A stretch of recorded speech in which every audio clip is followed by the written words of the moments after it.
Welcome into F.L. McLean Stadium on the campus of Orangefield High School. Tonight, Anahuac Sports Live brings you Anahuac versus Orangefield. Welcome in, everybody, as tonight the Panthers kick off their first game of the season, as from scrimmages and practices move to Friday night lights. Tonight, Anahuac is going to step up and take on a 4A team in the Orangefield Bobcats.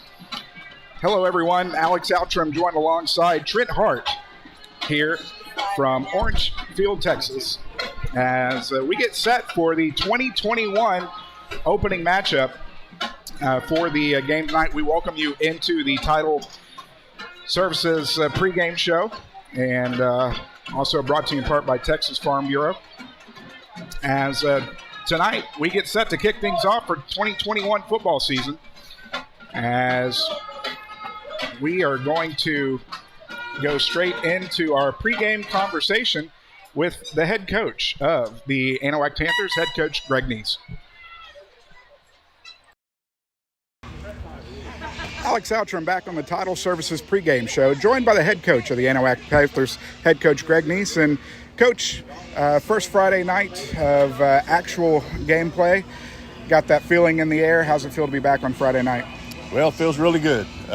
We didn't get to play Orangefield last year because of the COVID situation, so I was hoping to play them on our turf. I'd have felt more confident playing against those guys on turf, but we're excited we get to play this year. And Coach Smalley's a good friend of mine. He's been over here. He's got a good tradition built over here, and they're a really tough-nosed football team, and it's going to be tough to beat them, but we feel like if things go our way, we could come out on top. Well, let's start off with the Bobcats before we jump into the offensive and defensive side of the football for the Panthers. Primarily known for their wing tee. Reports have been that they've been working on a passing game a little bit here this offseason.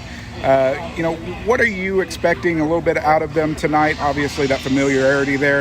Offensive side of the football, what are you going to have to do to shut them down? Well, I know they've been working on passing, but they're a slot T team, and they'll get in some wing, but they're a slot T team. And, they're going to go to what they know and feel comfortable with. And, they'll probably try to throw the ball a little bit. But they rush the football. And the thing about playing these teams, it can be real frustrating. Because they're a ball control offense, and you might stop them and make them punt or turn it over in downs, but with their type of offense, they get 3 yards, 4 yards, and they might make 2 or 3 first downs. And you get the ball back, and you look at the clock, and there's 6-7 minutes gone. So you got to make the most of your offensive snaps when we have the ball on offense. Move the ball and gain field position again, and hopefully score, because your chances are going to be limited when you play offense like this as far as the number of attempts trying to score the football. Defensive side of the football, what does the Bobcats project to play against y'all tonight? They've always done a great job against teams I've coached. They've always been very well coached and very physical, run the football, strong up front. And this year's no different. Now, the defense coordinator's different. Their DC has moved on to LCM. He's the defense coordinator at LCM, so he got a new defense coordinator. Where before they would run a 4-3, now they're running a 3-4. So they got a strong nose guard. He's huge, and we got a sophomore center, so we're kind of concerned about that.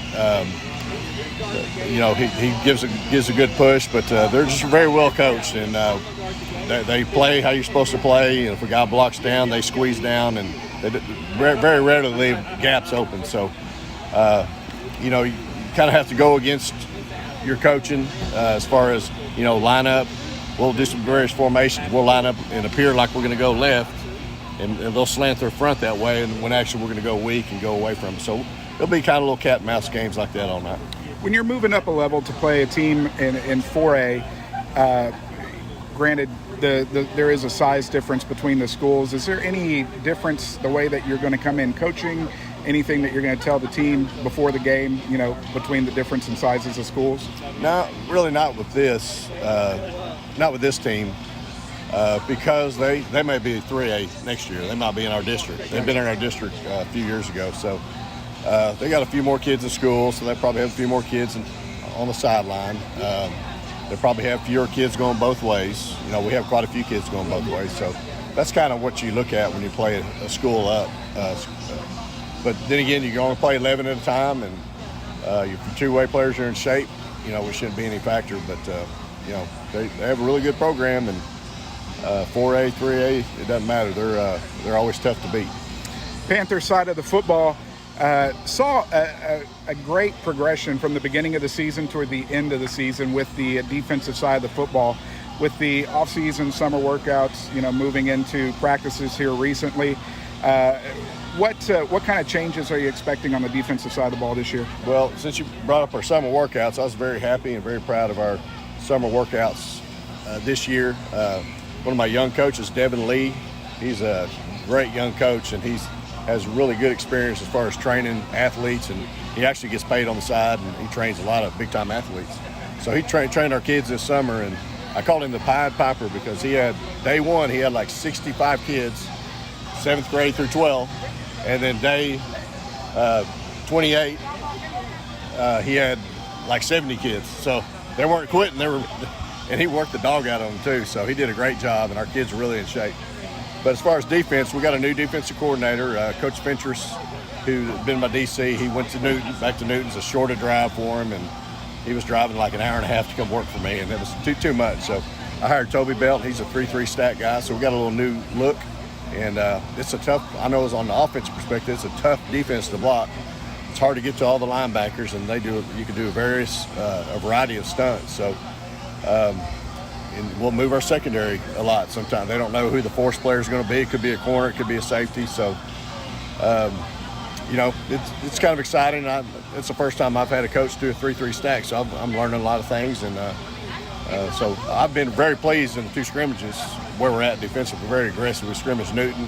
Even Newton scored on us 3 times, but we got after them. We were real physical and made it really tough on them. So I'm very happy where our defense is, but again, tonight's going to be a challenge because of this style of offense.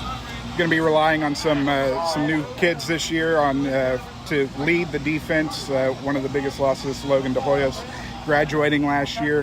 Who are you looking forward to taking that next step and really being leaders on this defensive side? Yeah, we're going to miss Logan De Hoyos and Ty Fan. Those 2 guys they ended up playing on. I coached the All-Star game this summer, and they were 2 of the guys from Anahuac that played with us. And those guys, their motors ran. But we got some young guys out there. You'll see on the starting lineups, we have a lot of sophomores out there that were playing JV last year, and they're kind of undersized right now, and they just haven't physically developed yet. But they're not scared, and they're aggressive. So, but we also got a good mix of some experience. Jonathan Cooper, he's our starting right guard, and he's been starting ever since he was a freshman. And he's a junior this year, but he's a nose guard, and he's tough to block. He could play for anybody, really. So he'll be very active at number 79. So, you know, it's a good mix of the young guys and the older guys, and everybody seems to get along, work hard, and practice. And so as a coach, you know, you're excited about that. Flip to the other side of the football. Got a lot of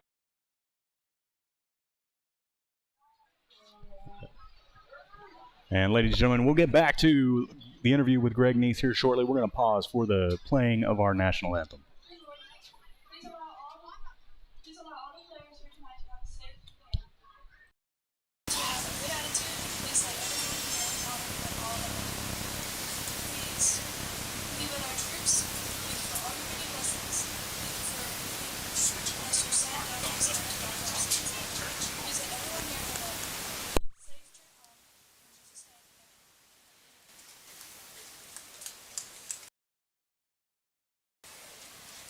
Please remain standing with cover removed for the greatest song ever written, our national anthem.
And an excellent rendition there of our national anthem and a great show of patriotism by the local fire department and the raising of our flag. Alex says we get underway here getting ready for the coin toss. Wanted to just fill everybody in that we were having a lot of internet trouble is why we got started a little late, but nonetheless, we are up, we are running. If you would, please let us know how the stream looks. We had to downgrade to 720p, but that's not a big deal. We're still high definition. You can still hear us. It looks like we got about quite a few viewers on it, but if you would, just please make us aware if there are any video or audio issues. But on to football, Alex. We're here. It's 2021. It's Texas high school football, and your Anahuac Panthers are looking to get things started off right here in Orangefield. Absolutely. Head coach Greg Neese coming into his third year here for this Panther club, and this is really where you want to take that step forward. Back-to-back playoff years here in district play. Want to get and make some movement into the playoffs. Have a very senior or a very experienced offense coming back from last year in quarterback Landon Corbett. Marcus Curiel got some practice last year as a freshman at quarterback. He will be heavily involved in the offense this year and should be fun to watch as the Panthers win the coin toss and have elected to receive. So they're going to show off their offense here to begin the season. And this team that they're going up against, a 4A team, you heard it a little bit earlier in the Title Services Incorporated pregame show where head coach Greg Neese said this is a team that could quite possibly be realigned into their district next year. So while it is 3A versus 4A, size difference, not that much difference. And should be a fun game tonight. And just ready to get things kicked off for this season, Trent. And what an interesting game this could be with the prelude, as you mentioned, of them possibly joining our district next year, Anahuac's district next year, which would make Anahuac's district, a pretty good powerhouse district in the state. If you think about it, if you think about your Woodville, you think about your East Chambers, Anahuac, and you mix up in Orangefield into that mix. It's a very competitive district next year, but we're focused on this year as we get ready to kick off, and it'll be interesting to see this offense go up against this very experienced defense of the Bobcats as they're returning 8 starters from last year, Alex.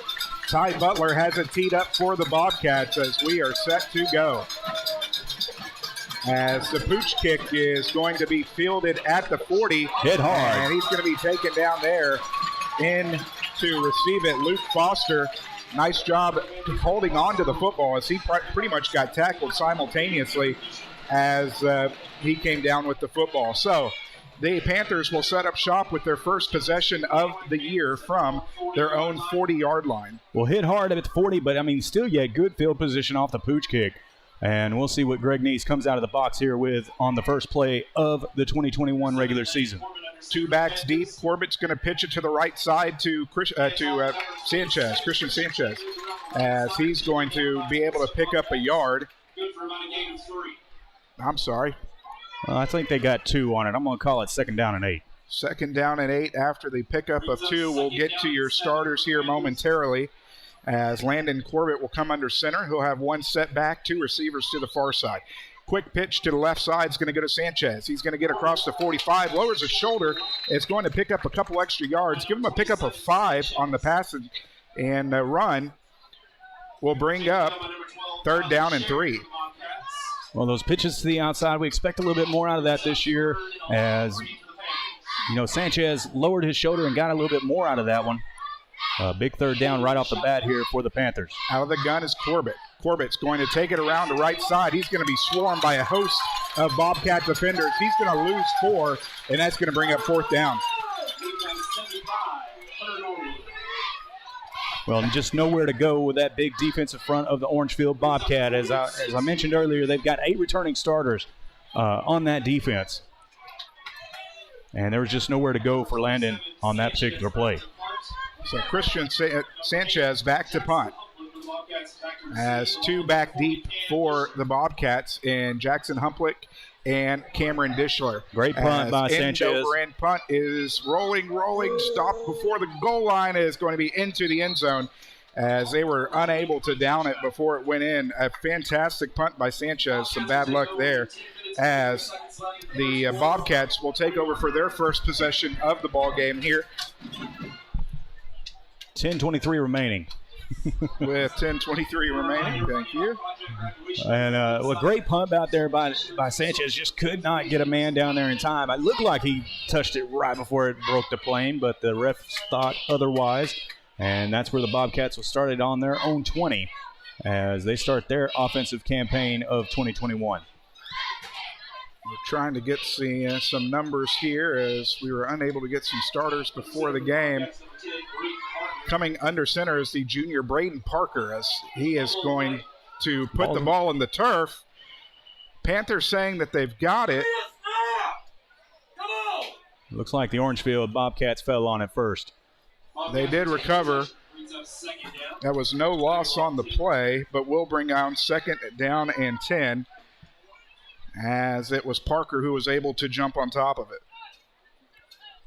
So Braden Parker, the junior quarterback,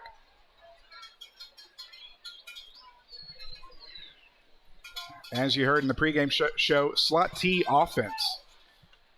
Two back, jumbo formation is going to go to the deep back. This one's going to go off right tackle as he's going to pick up 5 yards. Boy, my angle is not. I would say that he got about four. As that was Dishler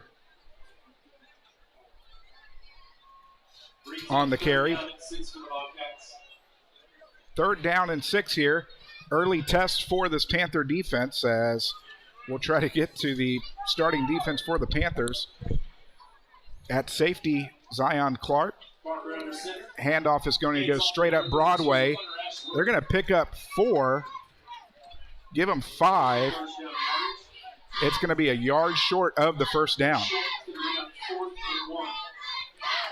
So fourth and 1 deep in their territory. I mean, it's a tough call to make, but doesn't look like the punting unit's coming on the field. They're going to go for it here, Alex. Did not see who got that last handoff. Well, if we didn't have a steel bar right here in front of our vision, you can't see it on your screen, folks, but there's a piece of pipe right here in the middle of it, but we're trying to get it as much as we can. As handoff up the middle once again. He'll have the first down, I'm sure, as they give him forward progress just past the marker, and that'll move the chains. On that run, Gavin Perry Cosi.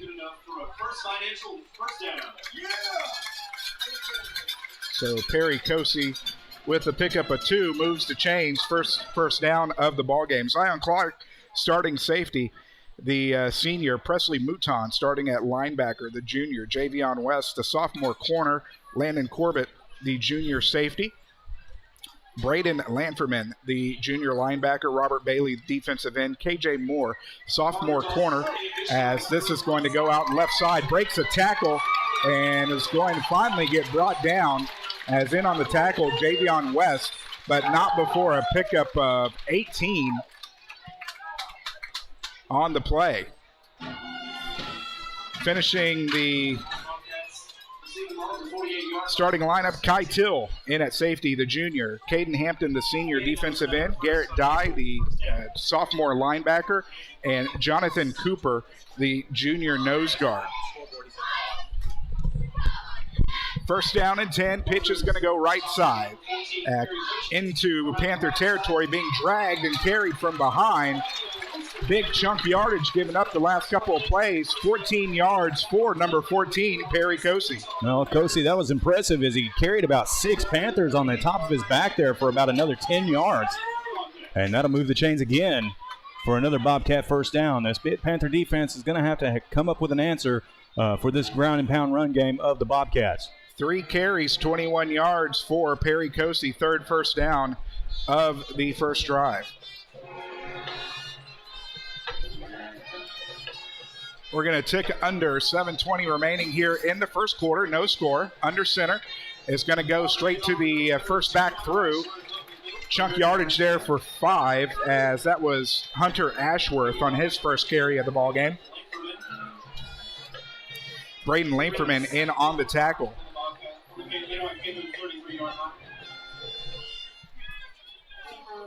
So make it 2nd down and 5 from the Panther 33-yard line. Parker under center, first man through again, as pushing his way forward, picking up 6. That's going to be Ashworth once more. Move the chains, first down of the drive. 2 carries, 11 yards for Ashworth, as Javion West and Zion Clark in on the tackle. First down and 10 from the Panther 27. And this is part of what head coach Greg Neese talked about in the pregame show. Talked about their the offense running the slot T, being able to pick up chunk yardage. I formation, pitch is going to go right side, as trying to get the corner is going to pick up good yardage. We'll see if he is able to move the chains. He's going to come up a yard short. We'll bring up 2nd down and 1. 2nd down and 1. On that carry was Perry Kosey. Pickup of 9 gives him 30 yards on 4 carries. As Parker gets the play call from head coach Josh Smalley here of the Orangefield Bobcats. 2nd down and 1 from the Panther 18. 3 backs. Under center to the deep back, as that one is Ashworth. Ashworth is going to push his way forward for 4 yards. That's going to be the 5th first down of the drive. Inside the red zone here for the Bobcats. For 25 years for the Orangefield Fighting Bobcats as he exits the stadium. Thank you, Mr. Jenkins. So the Bobcats on the Panther 14.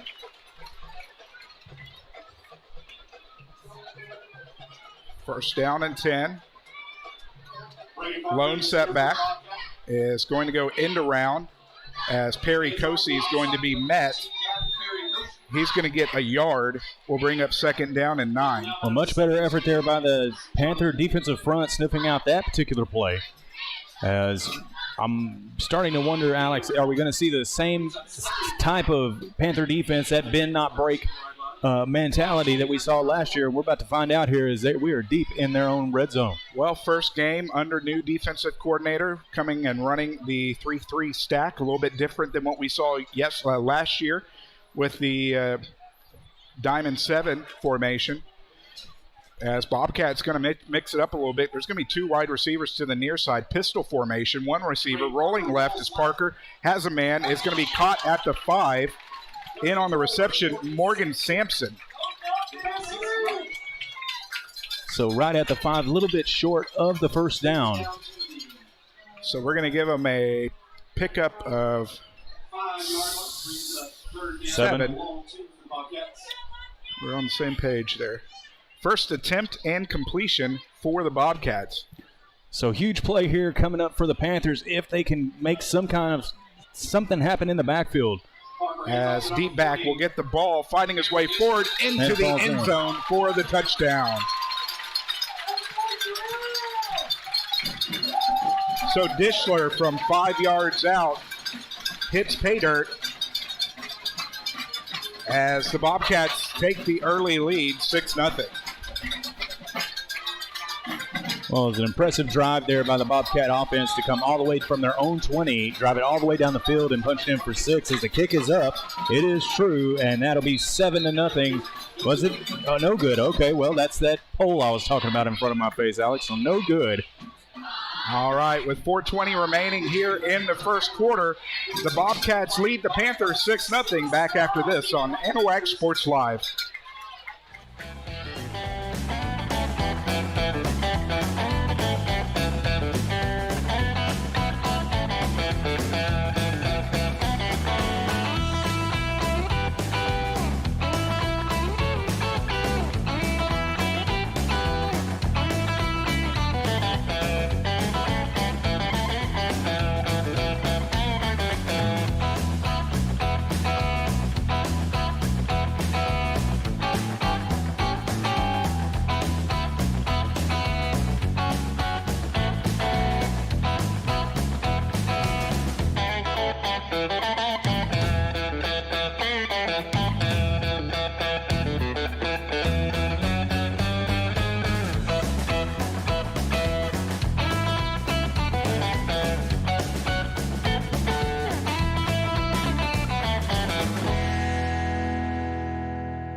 Alex Outram, Trent Hart, back from F.L. McLean Stadium on the campus of Orangefield High School, where the Bobcats have jumped out to an early lead, 6-0. Kick is up. Is going to be taken by Corbett at the 20. Across the 25, looking for some blockers. He's going to pick up 10 yards as the Panthers will set up shop at their own 30-yard line here to begin the second possession of the ballgame. Recapping that Bobcat drive, they went 13 plays. It took 13 plays. They drove 80 yards, took 6 minutes and 3 seconds off the clock, capped off by a 5-yard Ashworth touchdown. The PAT was no good, so your score, 6-0, the Bobcats leading the Anahuac Panthers. We'll get to the starting offensive players for the Panthers. As out of the gun is Corbett, flanked by both sides, is going to hand it straight up across the 35. Sanchez is going to pick up 9 quick yards there and will bring up second down and 1. 11 yards on 2 carries for Sanchez. Starting at wide receiver, Zion Clark, the senior. Landon Corbett, the starting quarterback. KJ Moore, the sophomore, wide receiver. Under center is Corbett. Corbett's going to pitch it right side and nowhere to go in the backfield as he was swallowed up for the loss of 2 as Miles Tinsley had nowhere to go. Miles Tinsley, the senior running back, the double-headed back there with Christian Sanchez. Caden Hampton, the senior tight end. Christian Sanchez, the running back. Dalton Hendricks on the sophomore center. Adrian Manning, the junior left guard. Jonathan Cooper, the right guard, junior. Brandon Mayon, the junior left tackle. Eli Burns, the senior right tackle. Corbett under center. 2 backs. Is going to set back. Quick toss to the right to Clark is going to be complete. As a pickup of 7 to Corbett's favorite receiver will move the chains and Anahuac's first down of the ballgame. Quickly, handoff is going to go to Sanchez around the left side. Ball is loose, and the Bobcats have recovered. Well, wasn't quite sure what happened there, Alex. I mean, the chain gang was still moving. The refs let the play go anyway. I mean, I know we're doing the hurry-up offense. So a little bit of miscommunication there on the Panther offense as they were trying to get the ball moving and was putting together a decent drive, and just an unfortunate mistake there to cough the ball up and turn it back over to the Bobcats. So in plus territory on the Panther 48, that's where Orangefield will set back up here with 2:57 remaining in the first quarter. Defense being put to the test very early on here as Parker will come under center. Handoff to the deep back as defense knocks the ball loose. There's a scrum for it as it is going to be recovered. Actually got a positive yardage out of that when it should have been for a loss, but 2 yards to Dishler, who recovered the football. So we'll go second down there and 8. I want to say second down and 9. They only picked up 1 yard on that. Okay. So from the Panther 47. Clark will be under center. 1 setback, sends a man in motion. It's going to go, the handoff to him around the left side, 40. Got plenty of room. It's going to be a foot race. 30, 20, 10, 5, pay dirt, touchdown. From 47 yards out, that was Dishler. His second touchdown of the ball game extends the score to 12-0. Orangefield leading Anahuac. Well, just, amazing at the speed is once he got outside the numbers here on the near side. No. They're going to say he stepped out. They're going to say he stepped out of bounds. Well, that's fortunate for the Panthers then. So that's a pickup of 20. So that is 31 yards. Sorry about that, folks. Under centers, Parker, 2 wide. Handoffs to the back, fighting his way forward. Ashworth. So hard to bring down, Alex. Man, oh man, he is a big running back. Might as well call him a fullback. Give him a pickup of 12. Mark the football at the 6. First financial first down. It's going to bring up first and goal. 27 yards on 4 carries, first down and goal into the red zone are the Bobcats. We'll tick under a minute 40 remaining here in the first quarter. Bobcats threatening once more.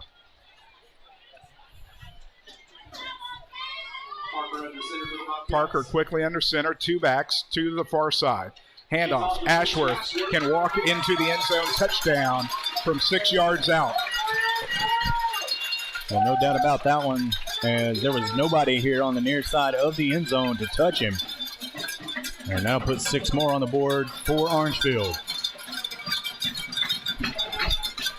As we got about 1:24 remaining, now set up for the field goal once again. So capitalizing on the Panther fumble down here in their own territory and running it all the way back down the field to score. And that's exactly what you got to do when you have defensive opportunities like that and take it back on the offensive side. As they'll go for 2 as he spins around, makes it in, and the 2-point conversion is good. So with the 2-point conversion, the Bobcats extend their lead 14-0. Minute 23 left in the first quarter, as we'll be back after this on Anahuac Sports Live.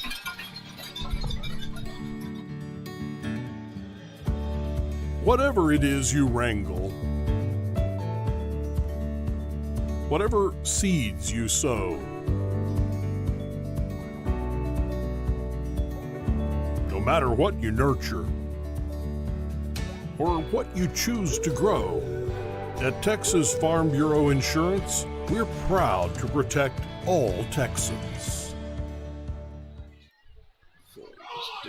Want to remind everybody about our giveaway. We're giving away 2 AP Spirit shirts and 2 AP Rally towels. And all you got to do is follow us on Facebook or subscribe to us on YouTube before the end of the game tonight. And you'll have a chance to enter and win one of the 2 shirts or the 2 rally towels as the kick is up and it's fielded at the 20. He's got a little bit of room to run. He's cutting upfield, and he's brought down finally around the 34-yard line, and that's where the Panthers will take over for their 3rd possession of the ball game. And as I was just telling you, Alex, I mean, it's so important right now that the Panthers answer back. They have to get downfield. They got to put some points on the board so that it doesn't get out of their hands this early in the football game, as we're almost down to a minute left in the first quarter. Texas Farm Bureau drive recap, 5 plays, 48 yards, a 6-yard Ashworth rushing touchdown. Dishler tacks on the 2-point conversion, 14-0. Bobcats lead Panthers. As Corbett's going to roll to his left side, looking downfield, doesn't have anything. He's going to tuck it and take it 35-40. It's going to bowl over a defender and is going to pick up an extra couple of yards. Tough running by Landon Corbett as he picks up 13. Looked like some frustration there from Corbett. Well, a little frustration because of, his intended receiver, of course, was covered, but I mean his offensive line has got to keep blocking Alex. They got to be pushing forward, even though there was a hole that opened up. They've got to keep playing the football. Sanchez going around left tackle. He's going to pick up a yard, but not much working there. His 4th carry for 15 yards. That was the 2nd first down of the game for the Panthers. We'll tick under 45 seconds remaining here in the first quarter of play. It's going to be 2 wide. KJ Moore and Zion Clark out to the far side. 2nd down and 9 as Corbett will come under center. It's going to be Tinsley and Sanchez in the backfield. Sets back. Corbett looking downfield for Clark. Going to be a fight for the ball. It's going to fall to the turf. First incompletion of the ball game for Corbett. Will bring up 3rd down and 9 from the Panther 48-yard line with 22 seconds here remaining in the first quarter. Well, taking a shot downfield to Zion Clark there on the far side. Dangerous pass as he was covered well, but just unable to jump up and grab a hold of it. It's a big play here early in the ball game as the Panthers really trying to make some hay. 3rd down and 9, Corbett under center. He's going to roll to his right. Looking downfield, he has a man, but he's going to underthrow it. And there's the flag. As downfield for Anahuac, it was Adam Galeas, the really was able to draw the penalty because the ball was underthrown. The defensive backs tackled him before he had a chance to make a play on the ball, draws the pass interference, and will be a first down for the Panthers. Well, honestly, a lucky flag there for the Panthers on that play. If it goes their way, the officials are still kind of talking down on the field. I mean, triple coverage is what was thrown into by Corbett, and we'll see what the call is on the field.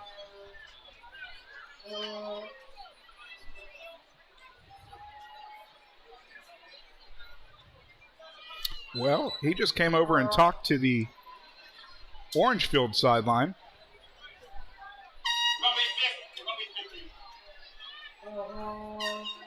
And they are going to mark off the 15-yard penalty with the pass interference. On the penalty, they're going to get Jackson Humplink, the junior. So that'll be the third first down of the ball game for the Panthers. You'll take them any way you can get them. Into Bobcat territory for the first time tonight. It is going to be set up at the Bobcat 37, first down and 10. It's going to be one receiver to the far side. Moore is going to be closer to the near side here, right off the offensive line. Corbett's going to have two backs. That's going to be Sanchez and Tinsley. They're going to start the game clock with 15 seconds here remaining in the first quarter. So the Panthers are looking to get off one more play.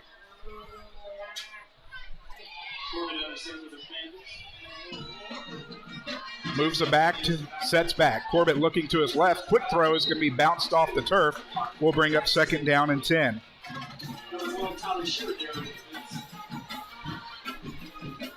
So a little low pass there as a few seconds tick away. We're at 11 seconds left in the first quarter.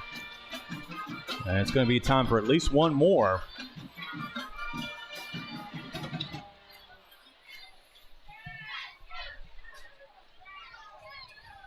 Second down and 10. Two receivers will go to the far side. That's Clark and Moore.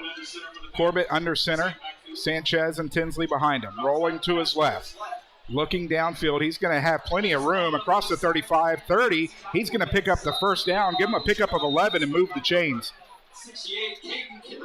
Well, a little bit more fire in this Panther offense on this possession with the fortunate pass interference call earlier. And so we got 2 seconds left still here in the first. We're gonna flip the field here to start the second quarter as we will move to the second quarter of play with the Bobcats leading the Panthers 14-0. Panthers driving. Stay with us as the second quarter will be after this on Anahuac Sports Live. Building a new home? Does your driveway need that long overdue facelift? Or are you just looking to finally get your lot cleared and ready to build something great? Look no further and trust the locally owned and operated professionals at Title Services Incorporated. No need to hire multiple contractors. Title Services does all phases of residential and commercial land clearing, house pads, ponds, dirt and rock delivery, and demolition. Call for a free estimate 409-267-1057 or visit them on Facebook at Title Services Inc. Processing, professional guided hunts, hide tanning, and gator merchandise. Porter's Processing and Alligator Farm offers a personal experience like no other. Locally owned and operated in Anahuac, Texas since 1987, Porter's has been Southeast Texas' premier choice for any hunting adventure need. Now offering full-service processing of gator, deer, beef, hogs, and other wild game. Make Porter's Processing this hunting season's one-stop shop. Visit them today at portersprocessing.com or call 409-267-8413.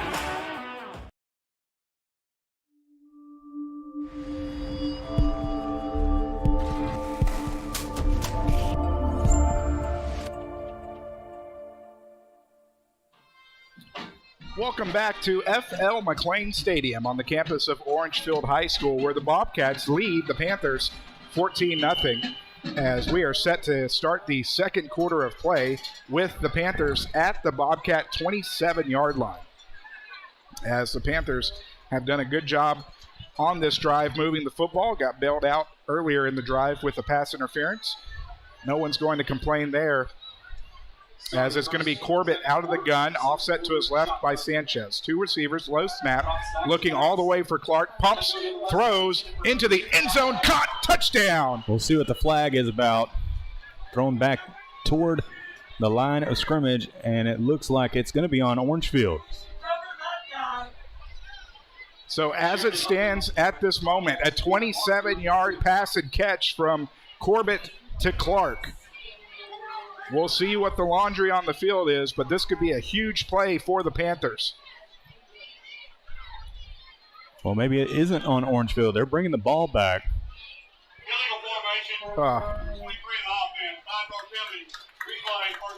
Very unfortunate, as that was a huge play by Clark. And head coach Greg Neese is to the near hash marks. He did not like the call, as illegal formation was the call on Miles Tinsley. So take the 27-yard touchdown off the board, back it up 5 yards. First down and 15 from the Bobcat 32, and as he's having to be calmed down by an assistant coach there on the sideline. Well, and I don't blame him. I mean, of course, I didn't necessarily see the formation to see where Tinsley was at. But it wasn't like just glaring at me, which is what I was trying to get at. No, I mean, I didn't see it either. So, under center, 2 receivers to each side. Corbett rolling right. Picks up a key block. He's got plenty of room. 30, 25, 20. Makes a move down to the 10-yard line. Again, we got to see what the flag is. As it stands, a 22-yard rush from Landon Corbett. Another big play, and hopefully, and it looks like it's going to go against the Panthers again. And it's going to be erased. Boy, he picked up a fantastic block from Sanchez on the right side, and he had nothing but real estate. And this cannot be helping the blood pressure of head coach Greg Neese. So I'm not sure if it was a block in the back or a hold. Oh. 52. They're saying that two players went after one's legs, chop block, and that's the personal foul variety. So that is going to bring up, doing my Humble High School math, first down and 30 after that 15-yard penalty. So since we're in Orangefield, it'll be first down in Beaumont at this point. As the Anahuac Panthers have had 2 huge plays erased by careless errors, Alex. And that was one of the frustrations of head coach Neese last year, was calming down the turnovers, and they have struck again so far on this drive. First down and 30, 11:22 remaining, as we're going to have false start by the right side of the offensive line. Well, that'll back them up even more. So we're getting closer and closer to Lake Charles at this point. Well, and speaking of Lake Charles in Louisiana, is the last report that I saw on the storm in the Gulf, it is heading a little bit further to the east. Hopefully it'll stay away from Lake Charles. They've had enough already, don't you think, Alex? That's the truth. So we're going to have Greg Neese is going to round the troops up, call a timeout. We'll take it with them back after this on Anahuac Sports Live. Anahuac Sports Live is brought to you in part by Hillary Auto, insurance agent with Texas Farm Bureau. Porter's Wild Game Processing and Alligator Farm. Title Services Incorporated. Anahuac National Bank, member FDIC. Chambers County Abstract Company. Third Coast Integrated Martial Arts. Turn 2 Specialty Companies. And Wilcox Drug Store in Anahuac.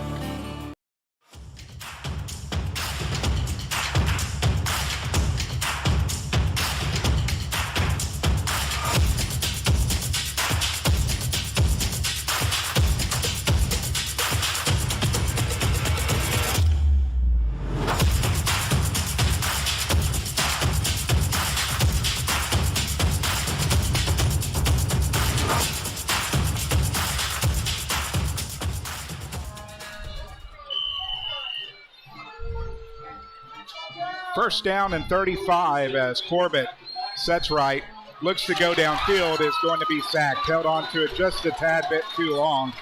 In on the sack Hunter Ashworth, who's done damage with 2 touchdowns and now a sack tonight. So a loss of a couple more, and that'll back them up even further as they're approaching midfield on the 49-yard line now. So after the loss of 2, I've got 37 on mine. I've got second down and 37 as well. Corbett will come under center, 3 wide. Lone setback is Sanchez. 2 to the far, 1 to the near. Clark to the near side. The handoff's going to go straight up the gut to Sanchez, and he's going to be corralled in the backfield once more as the Panthers continue to go backwards. A loss of 2 on that by Ashworth. It's going to bring up 3rd and 34. 3rd and 39.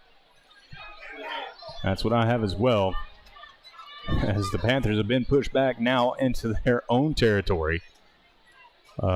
After 3 huge penalty flags on what was to be a great offensive drive, and all of that at this point has been erased unless something huge here happens on this 3rd down. Corbett under center, 2 behind him. He's going to roll right, has all sorts of people around him, as this is going to be caught at the 39. That's going to be a pickup of 12. That will at least get them some breathing room to try to land a punt inside, deep in Bobcat territory. So pickup of 12. That is 3 of 5 for 24 yards for Corbett.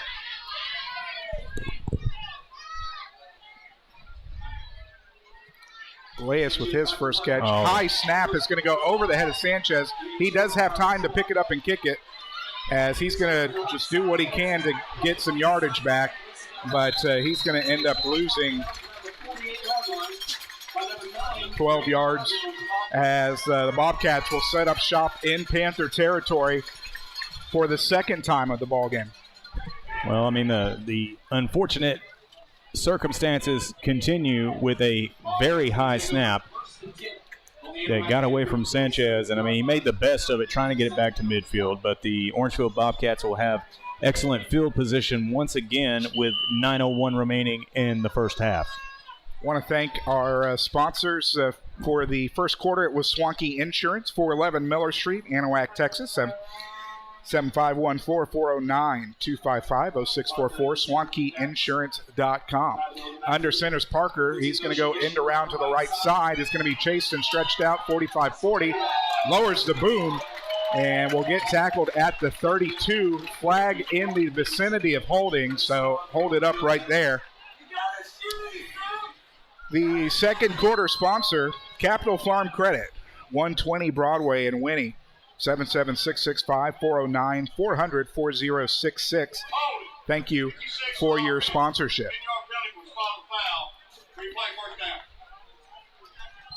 14-0. Bobcats lead the Panthers on your Turn 2 Specialty Company scoreboard. After the end, we assess it's going to bring up 1st down and 20 for the Bobcats. No, it ain't 20. It's about 15. Yeah, I was going to say. So that's going to be a loss of 5. So you're going to give 5 yards for the carry, mark it off 10, 1st down and 15. Defense has to hold here. Out of the gun is Parker. Parker rolling to his left. He's got 2 going downfield. Trying to find a man, is going to loft it up, but it's going to be lofted up out of bounds. Incomplete. Will bring up 2nd down and 15. Well, the Panthers have got to answer here with some sort of huge defensive play to at least try and put some points on the board before they go into halftime. And it'll at least give them that mental boost and that morale boost that they're going to need to try and get back into this game. Yeah, head coach Neese is going to get them back in the game. Halftime is going to be a huge time for them. As quickly under center's Parker. 2 backs, going to go to the deep back across midfield. Gets back into Panther territory. That's going to be a pickup of 5 as Braden Babineau. So back to close to the original line of scrimmage. Bring up a gain of 5. scrimmage for the Cats brings up 3rd and 10. 3rd down and 10, and so far the biggest play of the game for the defense. 3rd down and 10, needing a stop to get the momentum to swing back to the Panther side. Parker, under center, I formation, is going to pass it to the dot. Across the 45-40, 35-30. Foot race to the end zone is not going to be caught. Touchdown, Bobcats. 47 yards out by Braden Babineau. No, forgive me. That was Cameron Dishler with the 47-yard. So give him 78 yards on 5 carries. His first touchdown. Coming on to add the PAT, the freshman Ty Butler. Snap back, kick is up, is through, and true. So with 7:49 remaining here in the second quarter, the Bobcats have extended their lead 21-0, as we'll be back after this on Anahuac Sports Live. You've heard about shopping local. How about banking local? Since 1976, Anahuac National Bank is the only locally owned and operated bank in Chambers County. We know you see Anahuac National Bank folks out in the community supporting our schools, veterans, and nonprofits. Why not bank where you live? These experienced banking professionals understand local businesses and the housing market. Visit online today at anbank.net, member FDIC, equal housing lender.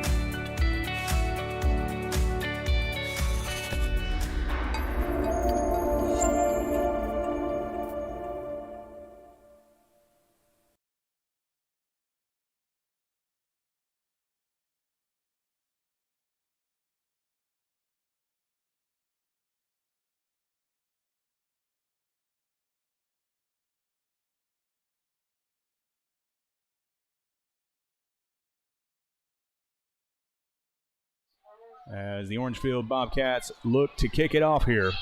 Another pooch kick. Is going to fall at the 30, picked up by KJ Moore, as Moore has nowhere to go. He's going to be brought down by Jackson Humpley, the junior. So the Panthers will set up their next possession of the ball game from their own 24-yard line, needing to put some points up on this drive before it gets too far out of control.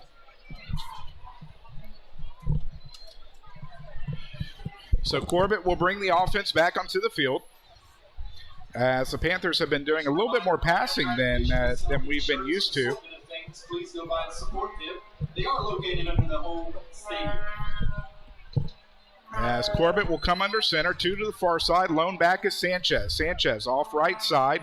Gets through the first set, has some blocks downfield, is going to pick up 11, give him 12, and move the chains. Well, hit hard there as he went right after the first down, but nonetheless, that will move the chains.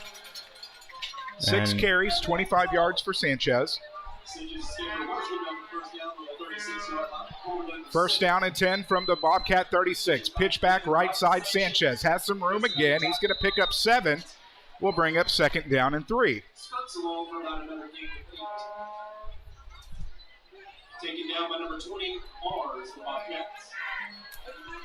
So 2nd down and 3 for the Panthers. 2nd and 3 on the 36 for the Panthers. Going to hurry it up to the line. Corbett under center, lone back is Sanchez. And we're going to have false start.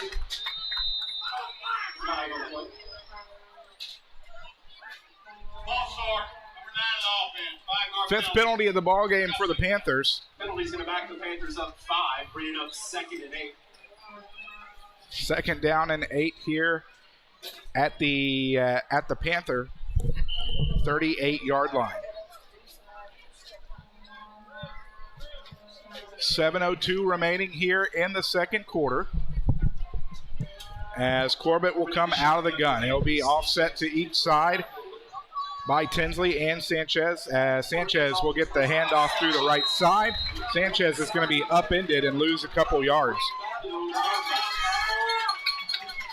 Babineau in on the tackle will bring up 3rd down and 9.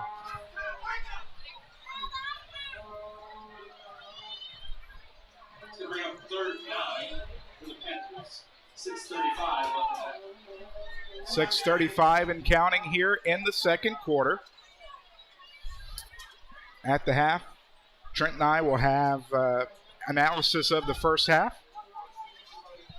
We'll have stats as we have them, and we'll get you scoring updates from around the Golden Triangle and the Houston areas, as we're going to have a timeout on the Anahuac side. We'll take it with them back after this on Anahuac Sports Live. Timeout.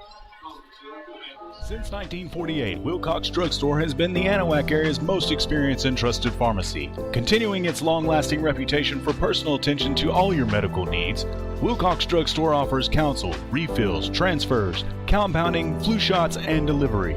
Visit pharmacist Dave Wilcox and his experienced staff today at 1208 Miller Street in Anahuac or call 409-267-6141. Wilcox Drugstore, delivering solutions, delivering confidence.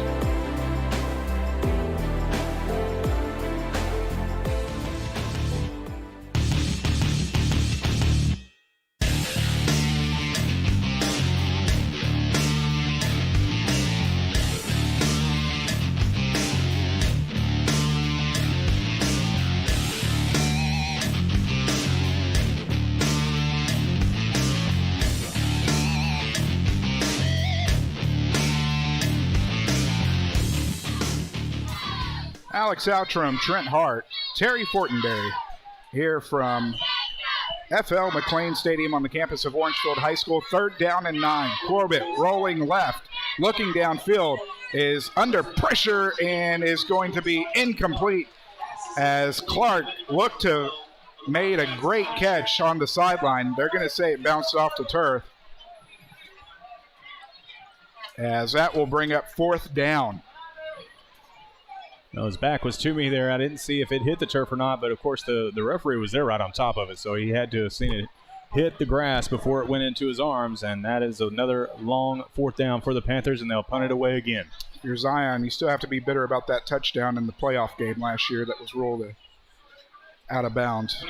Definitely, and then the play earlier that he made, and then it get called back on a flag. Sanchez on the punt is going to take a bounce at the 35, will roll, take a Panther roll, as it will be downed at the 23-yard line. 5:51 remaining in the half, as Orangefield finally gets to get back on their side of the field.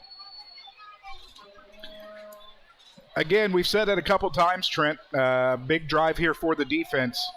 Need to try to get some momentum rolling into the second half of play. Well, they've got to pull something together here, and definitely not let Orangefield score another touchdown, because if that happens, then it's definitely hard for them to come back in the second half being down by that much. So hopefully the defense will come up big here, and as the ball is handed out up the middle and it's not getting much, maybe a yard or two. And that was Babineau on the carry. They're going to give Babineau a pickup of 1. We'll bring up 2nd down and 9. 2nd 9. As Babineau has his 3rd carry for 24 yards. As it's been a 3-4-headed monster for the Bobcats between Ashworth, Dishler, Perry Cosi, and Babineau. 2 backs, deep back gets the ball. Round the right side, 30, dragging his way forward across the 35, as they're going to give him the 35. That'll be a pickup of 11. Number 6, west of the Panthers, and number 8, Luke Foster. As Dishler, 11 hard-earned runs. He is almost to the century mark. 6 rushes, 89 yards, and a touchdown for Dishler. 1st down and 10 from the Bobcat 36. Parker under center, 2 backs behind him. He's going to send Dishler in motion. 3 wide now. Handoff straight up the gut to Ashworth across the 40-45, dragging a defender with him. That's a pickup of 10 and a 1st down. Till and Corbett in on the tackle. That's good for another another first Kai Till, the junior. So after the pickup of 10, first down and 10 from the Bobcat 46-yard line. We'll tick under 4:20 remaining here in the first half. Parker under center, 2 backs. It's going to go to the last man through, right side into Panther territory, 45-40. Knocked out of bounds at the 35. As they continue to move this ball down the field, I mean, it is a downhill running attack by this Orangefield Bobcat offense. And as you mentioned earlier, it's a committee of them, and they are very hard to bring down. 19-yard pickup for Perry Cosi. 6 rushes for 50 yards. First down and 10 at the Panther 35. 4 minutes remaining here in the first half. 2 wide to the near side. Parker under center. He's going to hand it off to the first man through. Bounces off Ashworth to the 30 as he's going to get a pickup of 5. And now it might be... the defense might be wearing down just a tad if they have spent the majority of the first half on the field being worn down by big boys like Hunter Ashworth. Ashworth with two touchdowns, 48 yards on 7 carries. And he is a load to bring down. He also has a sack on the evening. He's back there again. Lone setback, sends a man in motion. He's going to get it around the right side. 25, pushing his way forward to the 20. Breaks a tackle, 15. Down to the 12.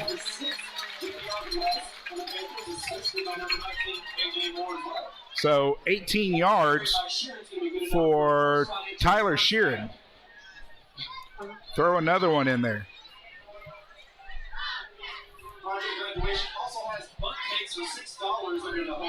Sharon's first carry. Into the red zone are the Bobcats. We'll tick under 3 minutes remaining here in the first half. Parker gets the play call from his head coach, Smalley.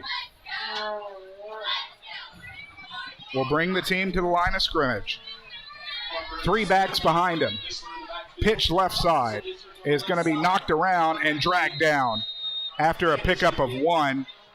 In on the tackle for the Panthers,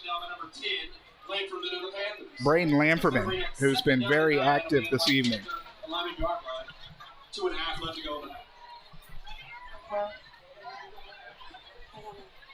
So the pickup of 1 for Dishler. 7 carries, 90 yards.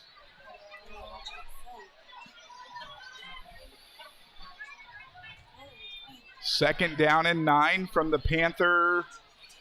We'll call it the 11.5. Parker under center, 2 to the near side. Handoff, Ashworth across the 10. Makes a move, 5 into the end zone. Not quite. No, I'm sorry. He was stopped at the 1, not after a pickup of 12. But 8 carries, 60 yards. As they are knocking on the goal line. First down and goal from the half-yard line.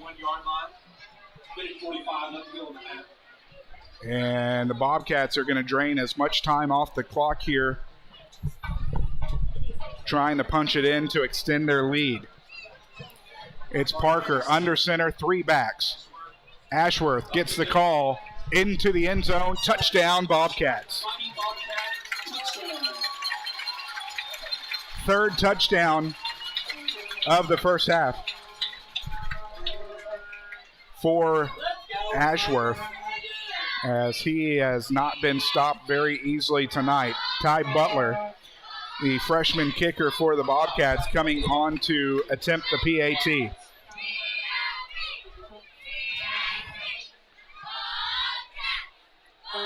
Snap back, down, kick is up, is no good. Wide left once more. So with a minute 26 remaining here in the first half, the Bobcats have extended their lead 27-0, as we'll be back after this on Anahuac Sports Live.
Alex Outram, Trent Hart, Terry Fortenberry here from FL McLean Stadium on the campus of Orangefield High School, as the pooch kick will get kicked and recovered by Moore, as he'll go down at the 31. And that is where Anahuac will set up shop for their 5th possession of the first half.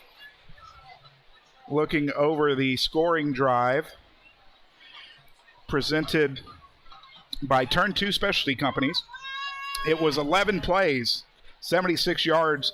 It took 4:35 off the clock. It was capped off by a 1-yard rush from Ashworth.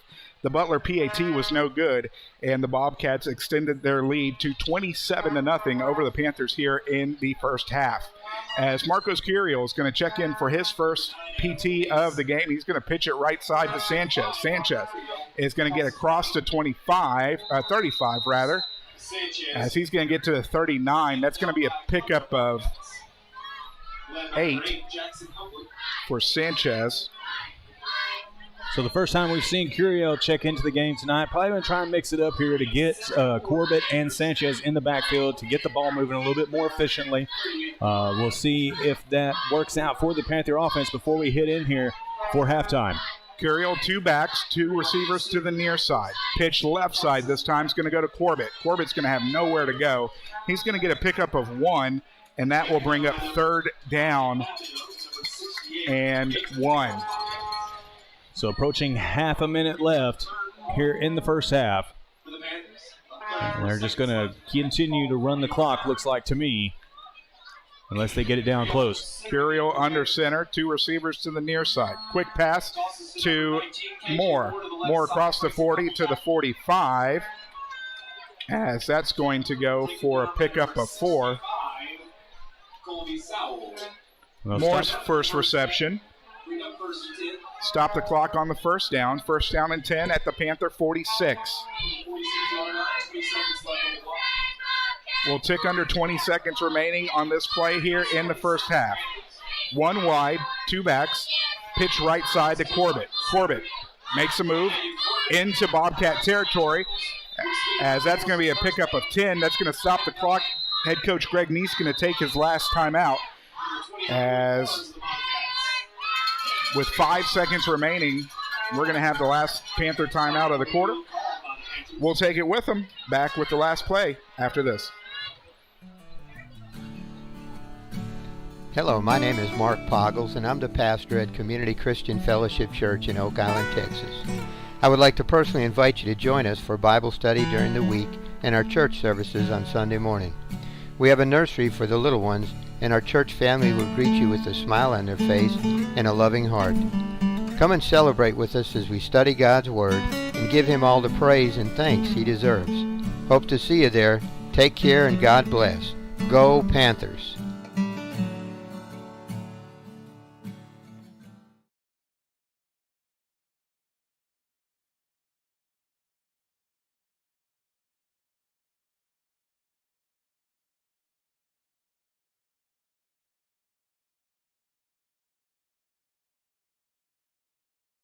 And we'll give you a special shout out right here live on the air, with your personal message. Curiel sets back. It's going to roll to the right side. It's going to be caught.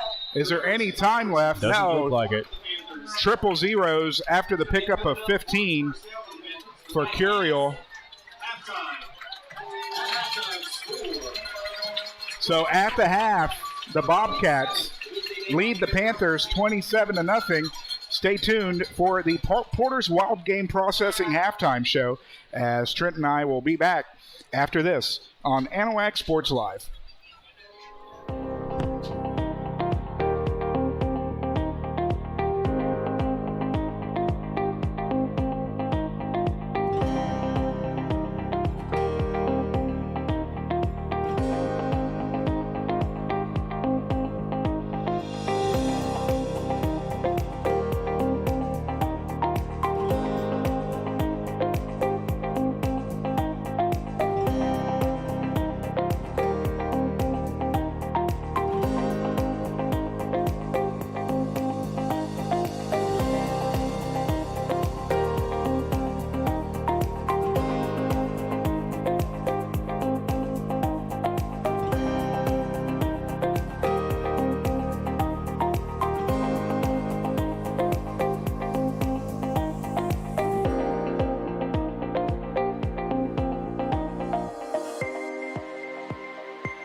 Pantherettes are led by director Kelly Guerra. Social officers Jacqueline Diaz, Britton Noack, and President Jennifer Way. Line officers are Lieutenant Juanita Diaz, Lieutenant Jorelis Hernandez, Lieutenant Colonel Fatima Esperanza, and Colonel Kylie Sendejas. Apparently my son found the snake.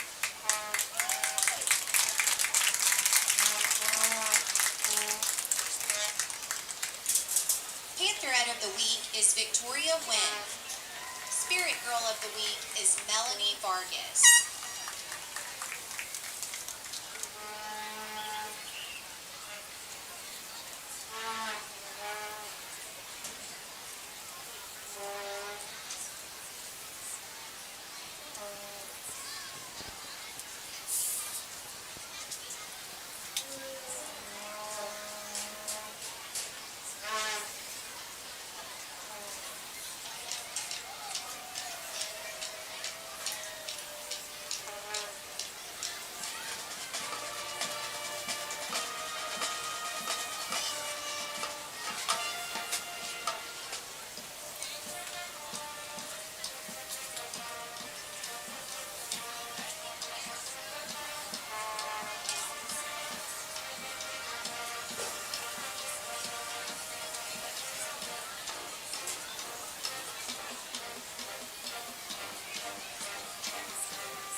Please welcome to the field the Pride of Anahuac Marching Band. The band is under the field direction of drum majors Diana Miranda and Diego Merritt. The directors are Cody Cunningham, Morgan Contreras, and Haley O'Neill. The soloist for tonight is Juanita Diaz. Marcher of the Week is Santiago Muniz. Tonight's band will be performing a portion of their UIL show entitled Dia de los Muertos. Drum major, begin when you're ready.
So as the Pride of Anahuac marching band exits the field, we're going to talk a little bit about things going around the area here after Orangefield's band is concluded. So stick around. We're going to have the rest of your halftime show once the Bobcat band is finished here shortly. So hang in there. We'll be back right after the band finishes. Don't forget, everybody, we have a giveaway going on. We're going to give away 2 AP Spirit shirts as well as 2 AP Rally towels, courtesy of JV Designs and Anahuac Sports Live. All you got to do is hit the follow or like button on our Facebook page, or you can go over to our YouTube channel where most of y'all are watching at this time. Actually, all of you are watching at this time. Hit that subscribe button and the notification bell so you know that whenever we go live, we'll be doing it all year long as we bring to you Texas high school football, varsity, junior varsity, and middle school action, as well as Texas high school volleyball, and the same goes for that as well. We'll have a few middle school games as well as the high school games, as you saw earlier today, and congratulations to the freshmen and JV Lady Panthers for winning their games in 2 straight here today in Orangefield. As the Bobcat band gets ready, we'll be back after they get finished. Don't go anywhere, ladies and gentlemen.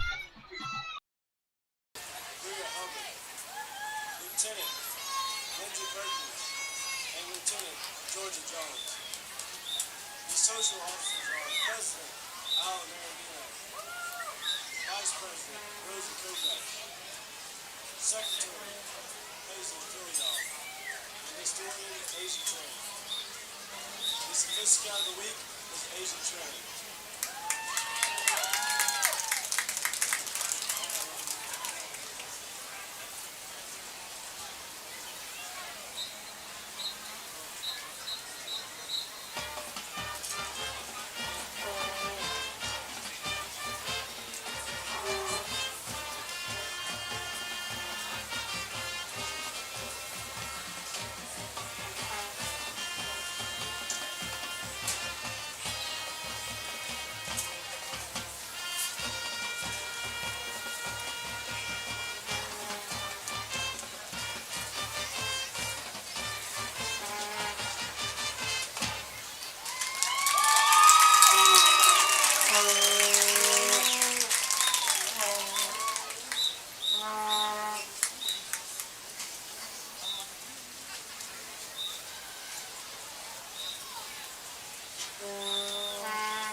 These sophisticates are directed by Terry Greenwood, Jerry Graffinito, and Chris O'Connor.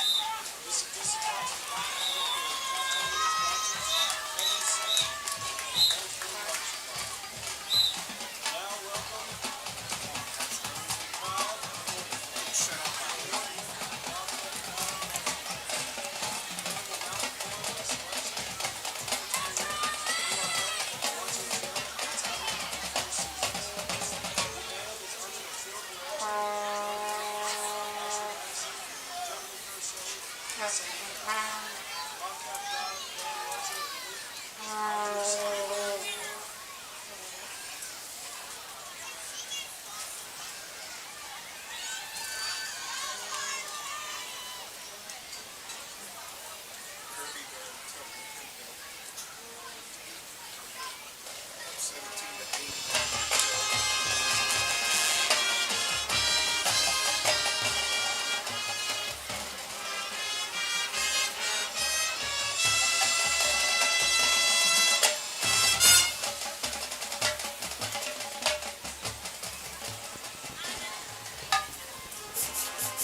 LCL.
Whatever it is you wrangle, whatever seeds you sow, no matter what you nurture or what you choose to grow, at Texas Farm Bureau Insurance, we're proud to protect all Texans.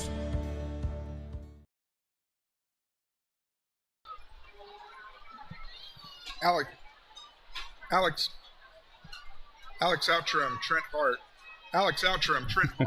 Terry Fortenberry back on the Porter's Wild Game Processing halftime show here from F.L. McLean Stadium on the campus of Orangefield High School, where at the half, That was totally my fault. This is a Texas Farm Bureau Hillary Auto Agent halftime show. It'll be Porter's Processing in the postgame show. Had it wrong on my sheet. Sorry about that, Alex. We are getting the kinks worked out. I do apologize about that, Hillary. It is definitely the Texas Farm Bureau Agent Hillary Auto halftime show. And here at the half, Orangefield leading Anahuac 27-0. As Trent, there's been some mistakes that have killed the momentum of Anahuac in the first half that has led to the score. But all in all, Orangefield has looked like the more dominant team on the field so far tonight. Well, they definitely have. I mean, it's a very explosive ground game that the Orangefield Bobcats have. And, it's a running back by committee. They have like 4 of them that they've been using tonight, Alex. And they're certainly hard to bring down. They're downhill runners, and they've been able to move the ball very effectively against this Panther defense. Now, looking over the stats for the Bobcats on the rushing side of the football, led by Deichler as 7 carries, 90 yards, and a touchdown for him, followed by Hunter Ashworth, who has been a monster in the backfield, running over some defensive players. 9 carries, 61 yards, 3 touchdowns on the evening for Hunter Ashworth, followed by Perry Cosi, 6 carries, 50 yards. Babineau, 3 carries, 24 yards. And Sharon, a carry for 18 yards. Passing, Parker was 1 for 2 for 7 yards. That reception going to Sampson.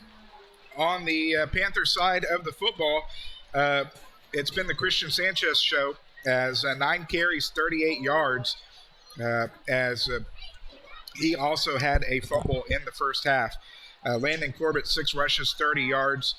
Very quickly, it was Marcos Curiel going 2 for 2 for 19 yards. Landon Corbett, 24 yards passing through the air, 3 of 5. Leading receiver so far, KJ Moore, with 19 yards receiving on 2 receptions. Adam Galeas has a reception for 12 yards. Zion Clark, 1 for 7, including a 27-yard would-be touchdown that was called back by illegal formation, and Christian Sanchez with 1 reception for 5 yards. So in the locker room, you could tell that the Panthers needed some regrouping, and head coach Greg Neese is had a chat with them in the locker room and wanted to make sure they got to have their head on straight coming out here for the second half. It is the first game of the year, Trent. They're trying out some different things. We've seen a lot more passing from the Panthers tonight than what we've normally seen, at least through the last couple of years. And, I think we're going to see a better focused Panther football team. You want to work some kinks out before district play, but you also want to get some momentum going into the season. So this should be a fun second half for the Panthers. Well, like you said, I'm sure Coach Neese had a few choice words for his team in the halftime locker room. And, just get the focus back, try to put some points on the board here to make something happen here in the second half. I'm sure that we will see more of the passing game. As you mentioned earlier, we don't normally see that out of the Panther offense all that often over the last couple of years, but we have seen it more today. It has proven effective for the Panthers when it isn't being called back by a flag or a costly mistake by the Panther offense up front. But this is preseason. This is the time to get those things out of the way. There are some young players on that front line of the offense that they're trying to get the jitters out too and shake off the rust, and I'm sure that that first half of football hopefully got that out of their system, Alex. Some scores from around the area at the half. It's Silsbee leading Vidor 35-27. It's Newton all over 32-14 at the half as they are taking on Woodville. That was sorry, Alex. That was definitely a game that I wanted to watch. I mean, Woodville is in our district. We meet them the last game of the season. We talked about it at the scrimmage last week that, it's probably going to come down between Anahuac, Woodville, and East Chambers for those first 3 spots in this district. Absolutely. Kirbyville up 17-8 on Hemp-Hill. We had a score from PNG as they are up on Jasper 14-0. Hampshire, Finette, and Little Cypress, Mauriceville. The Bears are on top 7-0. So we're going to take our last break of the Hillary Auto Insurance Agent Texas Farm Bureau halftime show. We love you, Hillary. As we'll be back with the start of the second half after this on Anahuac Sports Live.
Want to remind everybody that we are giving away, again, 2 AP Spirit shirts and 2 AP Rally Towels. All you got to do is follow us on Facebook or like us on Facebook before the end of the game tonight, or as you're watching right now, hit that subscribe button and that notification bell to be entered to win one of 2 AP Spirit shirts or 2 AP Rally Towels courtesy of JV Designs. And be sure to visit with JV Designs for all your screen printing, sublimation, vinyl embroidery, banners, yard signs, and more. 281-917-1834.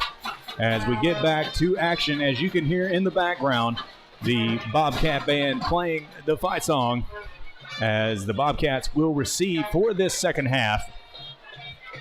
And as we were talking about earlier, Alex, the Panthers have got to get refocused here in the second half.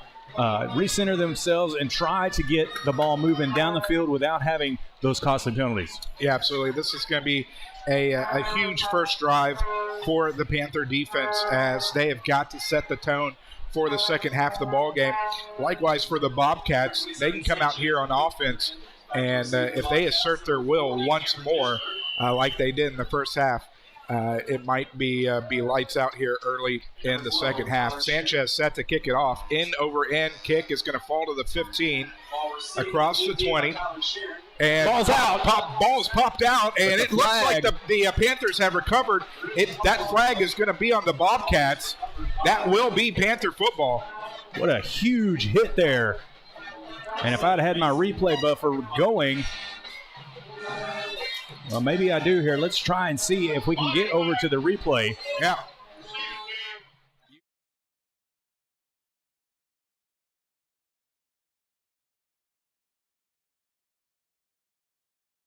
And that is the spark that they needed to begin this second half. Well, definitely the spark that they needed, and deep in Bobcat territory.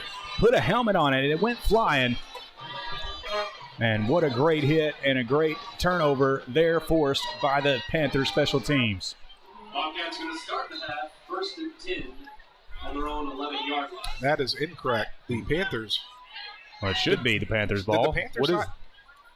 I guess we didn't see it either, Alex. I guess the Bobcats must have fell on it. I apologize, folks. I thought I saw a Panther on top of it. Well, there comes that 2-inch pipe in front of our eyes again. All right, first down and 10 from the 10. Right side or left side run across the 30, 35-40, cuts back 45-50 into Panther territory, down to the 40, as that is going to be a 50-yard run by Babineau. Well, unfortunate there, as we thought that the Panthers had a huge play on special teams to come up with a turnover, but now the script is just flipped on us, and now the Bobcats are marching downfield once again. Quickly under center, Parker to the deep back, as that's going to Babineau once more. He's fighting his way up. The chain gang hasn't even gotten set up yet. That's going to be a pickup of 8. 82 yards on 5 rushes now for Braden Babineau. And I do apologize again about that, folks. It did look like the Panthers had recovered that football. Dishler is going to pick up 3 and move the chains once more. A second first down of the second half. Well, there is a flag on the field. We'll see what the call is.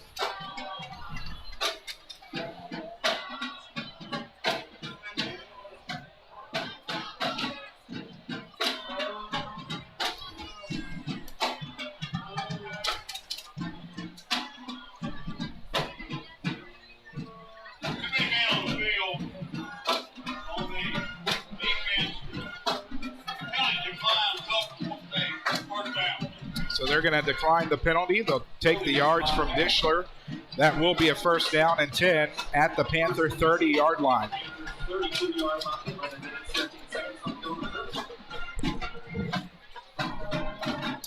Check that, make that the 29. First down and 10 from the 29. 2 receivers to the near side. Parker comes under center. 2 backs behind. Babineau fakes the handoff, and Parker is around the left side. Is going to get dragged out of bounds at the 10. So that's going to be a pickup of 19 on Parker's second rush. Third first down of the drive. And just like that, the Bobcats in the red zone of the Panthers. Third quarter being brought to you in part by JV Design, Screen Print, Sublimation, and more. Anahuac, Texas, 281-917-1834. First down and 10 from the 10. Goal to go. Parker under center, Ashworth and Dishler in the backfield. Ashworth and Dishler in the backfield to Ashworth. They are able to get him Taken down by number only after a pickup or 2. 10 rushes, 63 yards.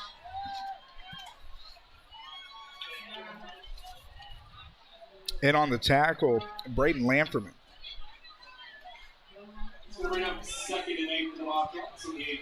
Second down and 8 after the pickup of 2 from Ashworth. From the 8. Goal to go, 3 backs. Pitch left. Left side, makes a move, cuts back into the end zone, touchdown. Touchdown from 8 yards out for Cameron Dishler. Dishler's second touchdown of the evening as he breaks the century mark. Ty Butler comes on to tack on the PAT. He is 1 for 3.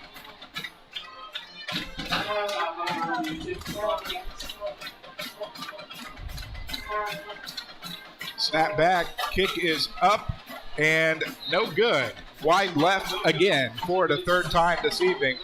But the Bobcats extend their lead as your new score, 33-0. Bobcats lead Panthers. Back after this on Anahuac Sports Live. Looking for just the right bank? For a real community bank, locally owned and operated since 1976, come to Anahuac National Bank.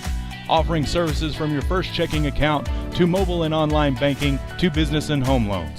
This is Texas banking at its best. Find us online at anbank.net. Anahuac National Bank, Chambers County's only locally owned and independently operated bank. Member FDIC, equal housing lender.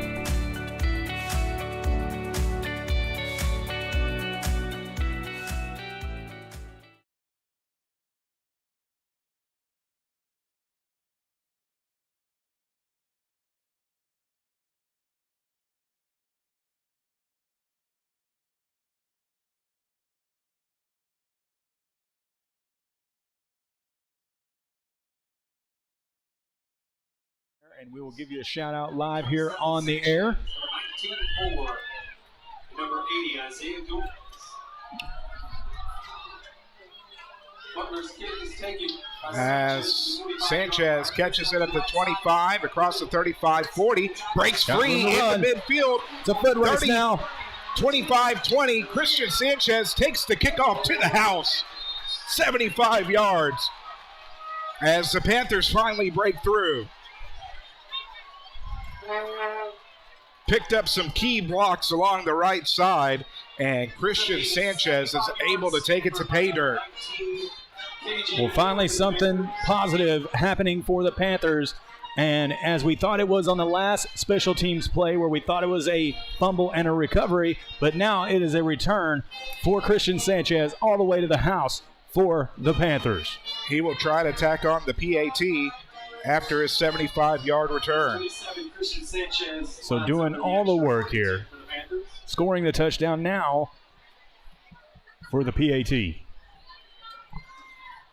Snap back, kick is up, through, and true. So with 9:51 remaining here in the third quarter, your new score, Orangefield leads Anahuac 33-7, as we'll be back after this on Anahuac Sports Live.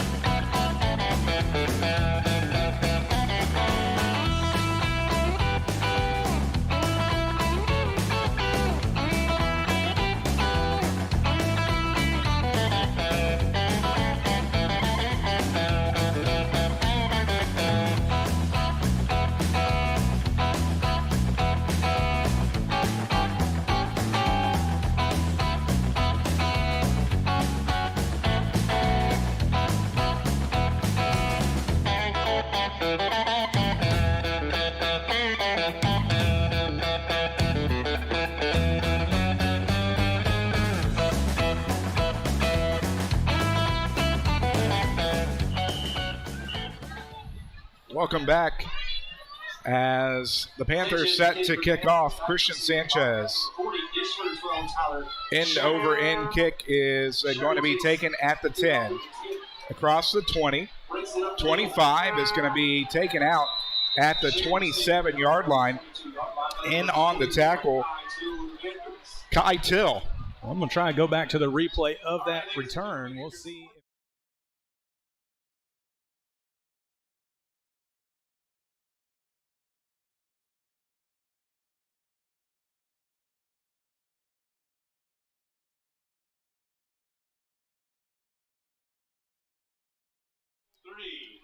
Recapping two drives, as first Orangefield went 90 yards in a minute and 54 seconds. It was an 8-yard Dishler touchdown.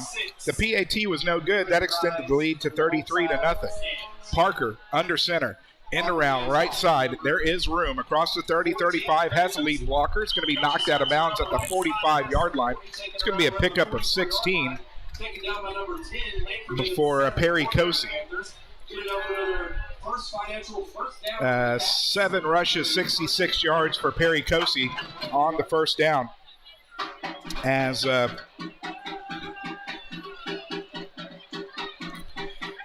the last scoring drive, 13 seconds off the clock. It was a 75-yard kickoff return for Christian Sanchez as he took it to the house. He also added on the PAT with your new score, 33-7 on your Turn 2 Specialty Company scoreboard. Parker under center, first down and 10. Last back through, going around left side. Has some room into Panther territory, spins. He's going to get taken out after a pickup of 8. Dishler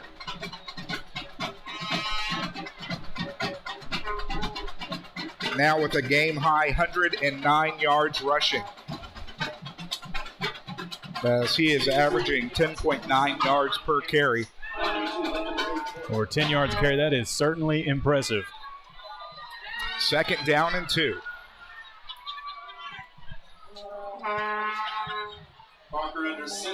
Parker, last man through is Ashworth, as he's going to pick up 5 yards and will move the chains once more. Ashworth now with 68 on 11 carries.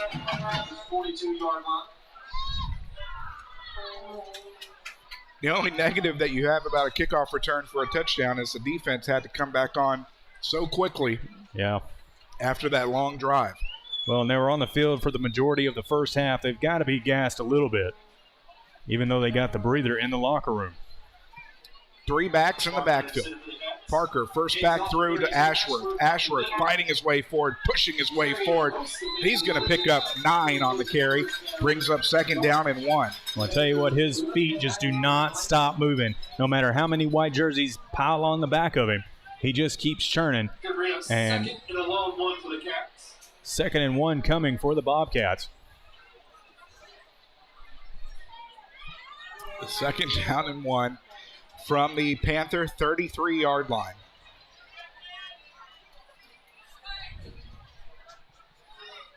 I want to thank Cullen Henneke, donating $50 to the channel. Go Pocket Hercules. He's referring to his son, Brooks Henneke, as the pass is over here toward the near side. He's got plenty of room. 1 man, 2 men to beat, and brought down finally inside the 5-yard line. 25-yard pass and catch to Babineau.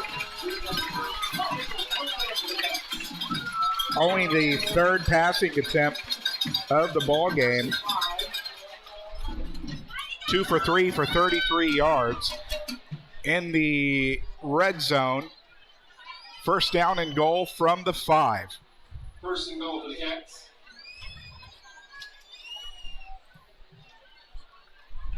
Bobcats trying to answer back after the 75-yard kickoff return for a touchdown by the Panthers. Back through, Dishler into the end zone for a touchdown. So Dishler, 114 yards rushing, his 3rd touchdown of the evening.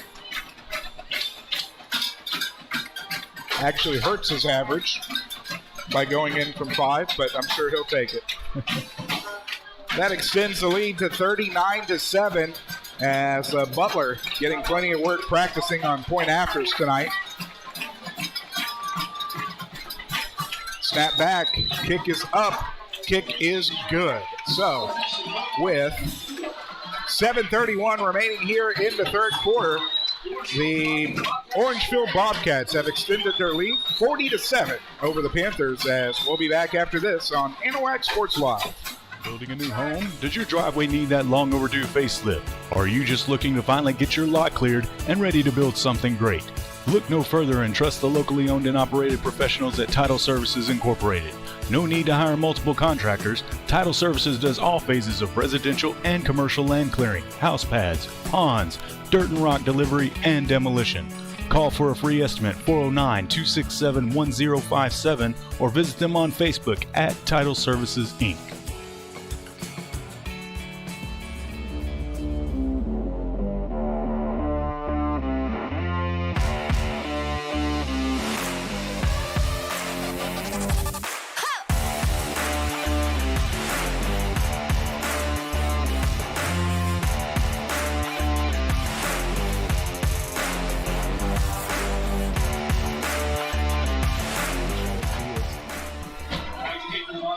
Alex Outram, Trent Hart, Terry Fortenberry back from FL McLean Stadium on the campus of Orangefield High School as the kickoff is taken by Sanchez from the 20. Trying to find some blocks. He has really nowhere to go. He's going to be upended at the 26-yard line, as that is where the Panthers will set up shop for their second possession of the second half. Want to welcome John Fortenberry, Devin Thibodeau, Darlene McPherson, Jennifer Kirkwood, Melvina Jemison, who have all followed us on Facebook. Appreciate it. And John Stewart, who has subscribed to us on YouTube. Appreciate everybody giving us a like and a follow on all of our social media. Curiel under center is going to hand off to the deep back Corbett. Corbett fighting his way forward as he's going to pick up 5 yards on the carry.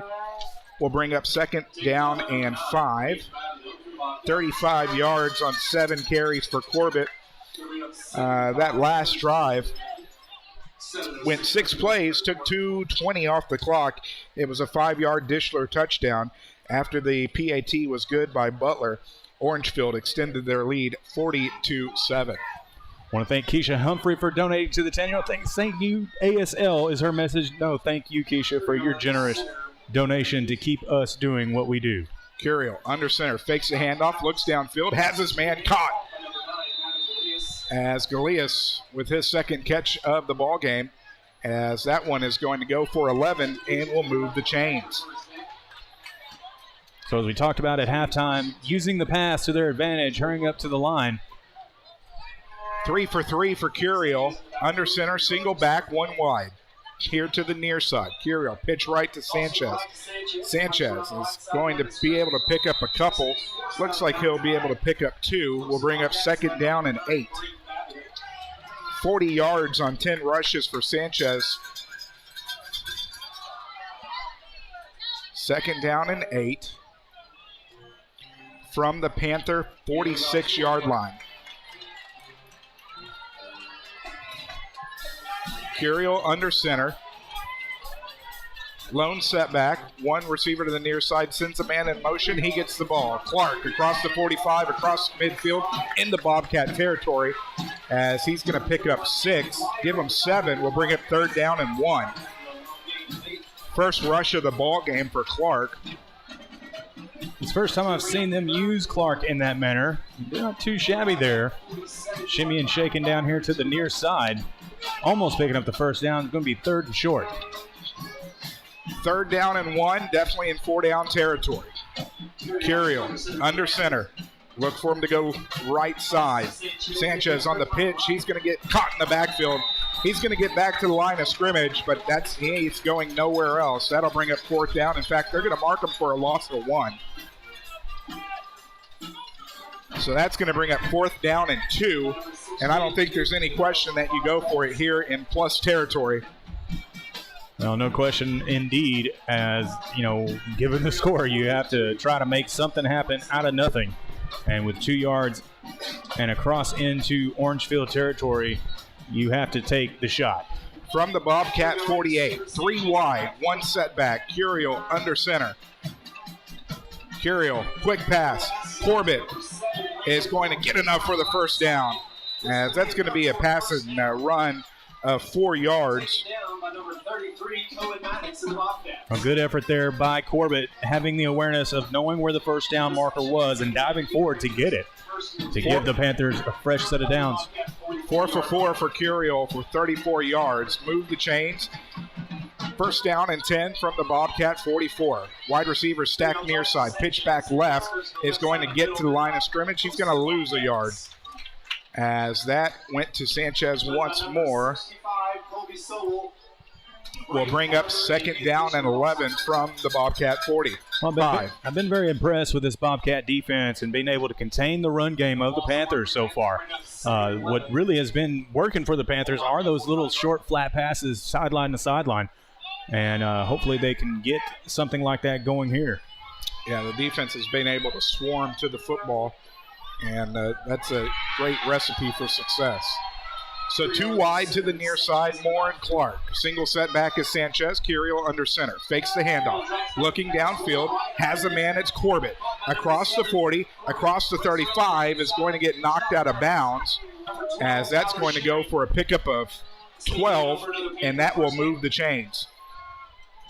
I'll tell you what, I'm impressed by Curiel so far, being under center and making these passes happen for the Panther offense. And, I'm sure we'll talk about it a little bit more in the postgame show, but it's definitely a welcome change of pace for the Panthers. Absolutely. Single setback, 1 receiver to the near side. That's Corbett. Sanchez, a single setback.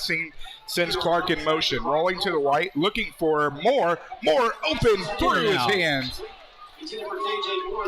Incomplete. First incompletion of the ball game for Curiel. As scenes of what we saw last week in the scrimmage where Moore had it go off his fingertips. Could have been a touchdown there. Nonetheless, second down and 10 for the Panthers in Bobcat territory at the 33. We'll tick under 3:17 here in the third quarter.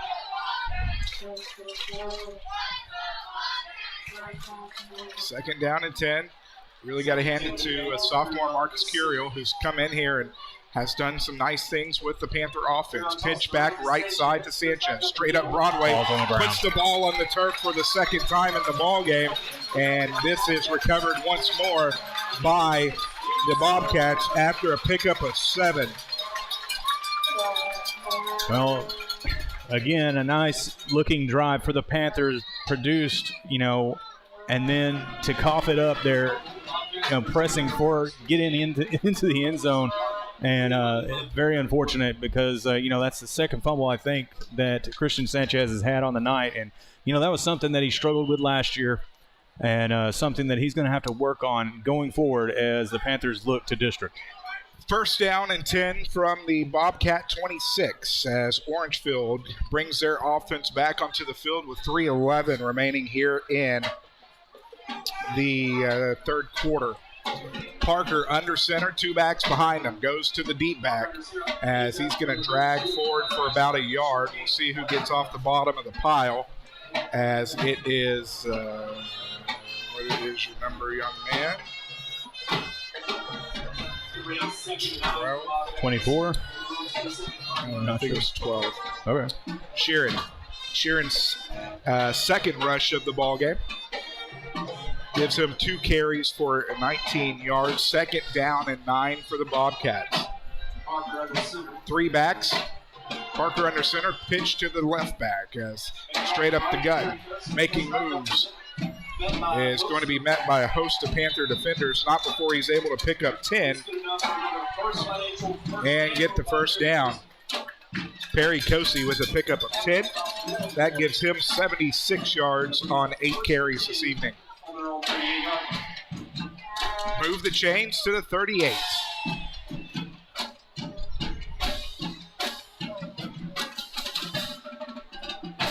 We'll tick under 2 minutes remaining here in the third quarter after this play, as Parker has got the play call from head coach Smalley on the sidelines. Parker under center, 1 lone setback, it's Ashworth. Sends a man in motion, he gets it across the 40, 45, as that handoff is going to go to Sharon again. Give him a pickup of 8. About 1 for the Bobcats, so they're on the 47-yard line. Yeah, we'll go with 8. Second down and 2. Second down and 2 for the Bobcats from their own 47-yard line.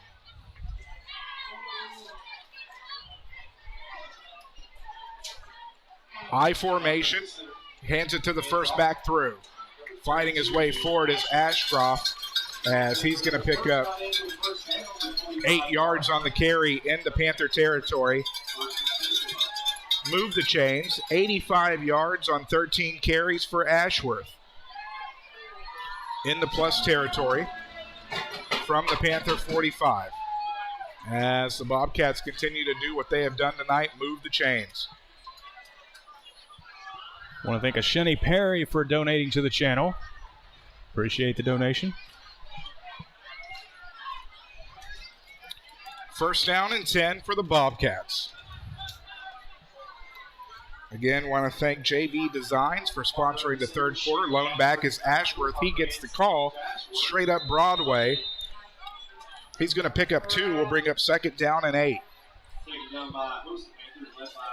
14 carries, 87 yards for Ashworth.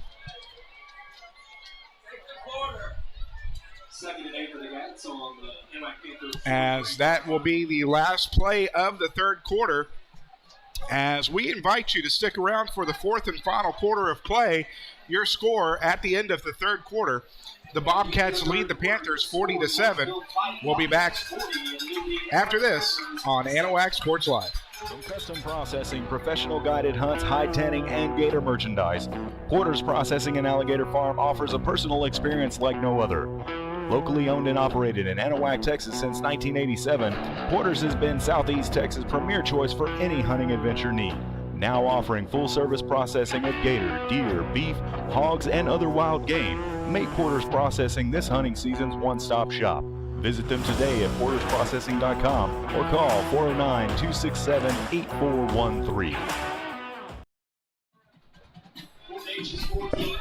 Want to remind everybody that you still have time to get in on the giveaway, where we're giving away 2 AP Spirit shirts and 2 AP Rally Towels, courtesy of JV Designs and Anahuac Sports Live. All you got to do is follow or like us on Facebook or subscribe to us on YouTube. And if you don't think that you have a YouTube account, you probably do. As long as you have a Google Mail account, you can log in with your Gmail account on YouTube and give us a subscribe. I want to thank everybody that has done so far tonight. We're trying to reach that magic 1,000 subscribers so that we can unlock some of YouTube's special features and we can go live through the things that are mobile, when it comes to our broadcasting. And you got to get to a certain amount of subscribers for that on YouTube. But nonetheless, we appreciate everybody for tuning in tonight. And we thank everybody that has subscribed, followed, or liked. Don't forget that we also on Instagram and Twitter. And you can go find us there as well. But you've got about a quarter left to get in on our giveaway. Bobcats will hurry up under center. Parker is under center. Movement along the line, no flag. Handoff is going to go to the first man through. Seeing who's getting off the bottom of the pile there, as that is Sheeran again. That will be a pickup of 1. Third down and 8. 4 carries, 28 yards for Sheeran. Fourth quarter being brought to you in part by Anahuac Florist. 810 Miller Street in Anahuac. 409-267-3875. AnahuacFlorist.com. 3 backs. Waits for the last man through, and he's going to be met at the line of scrimmage as the Panthers have shut them down on fourth down. That handoff was to Perry Cosi. So the sophomore Dalton Hendricks in on that tackle to hold them to finally get the punting unit for the Bobcats on the field. Sophomore starter for the Panthers. Bobcats elect to punt on fourth down. Fourth quarter and the Bobcats' first punt on the evening tells you really everything you need to know about the game so far. Set back to receive the punt is Landon Corbett. Snap back Punt is a wobbler to the right side. It's going to bounce at the 21. It's going to take a Bobcat roll. They're going to jump on it at, where are you going to mark it, sir? 19 or the 20? Going to mark it at the 20, and that's where Anahuac will take over.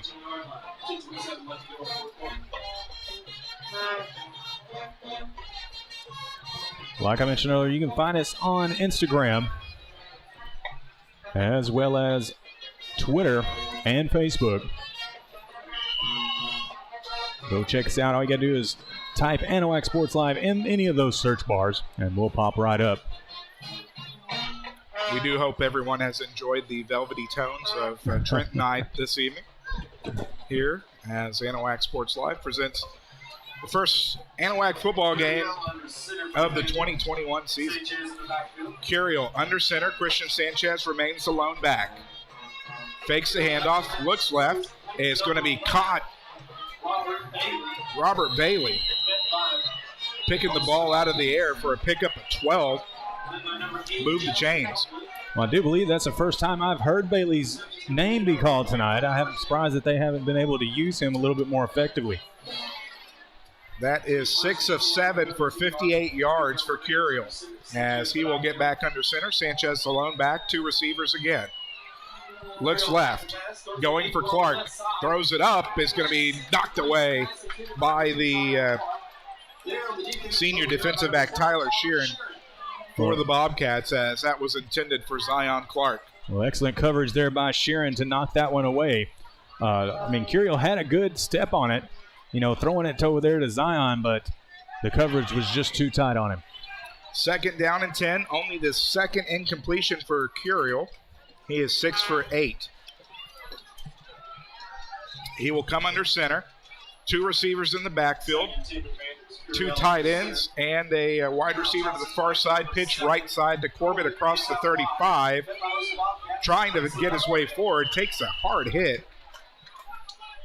Eventually taken down by number 34, Corbin Sampson. Got to learn that extra yard's probably not worth that hit. You got to keep him healthy. Well, definitely moving a little bit slower after that hit is Corbett. It's going to be a 3rd and 4. Pick up a 6 for Corbett. Brings up 3rd down and 4, 41 yards on 8 carries for Landon Corbett. Couple new who we got checking into the ball game. Le'Veon West, I think. Javion West coming in at wide receiver. Robert Bailey checks out. 2 running backs in the backfield. We're going to have a timeout by Anahuac so they can talk over this 3rd down, as we'll take it with them after this on Anahuac Sports Live. Anahuac Sports Live is brought to you in part by Hillary Auto, insurance agent with Texas Farm Bureau, Porter's Wild Game Processing and Alligator Farm, Title Services Incorporated, Anahuac National Bank, member FDIC, Chambers County Abstract Company, Third Coast Integrated Martial Arts, Turn 2 Specialty Companies, and Wilcox Drug Store in Anahuac.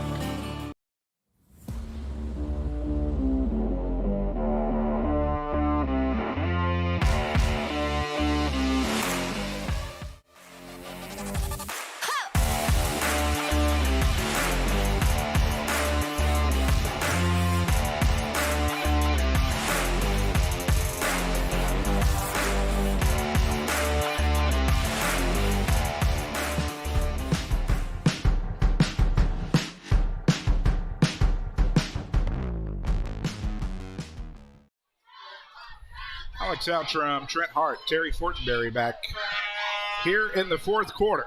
As 3rd down and 4 for the Panthers, Curiel will be under center. Isaiah Gomez, the wide receiver, checking in. Rolling to the left, looking downfield, is going to fire. Bounced off the arm of Zion Clark, will fall harmlessly to the turf, but will bring up 4th down from the Panther 38-yard line. 3rd incompletion of the evening for Curiel.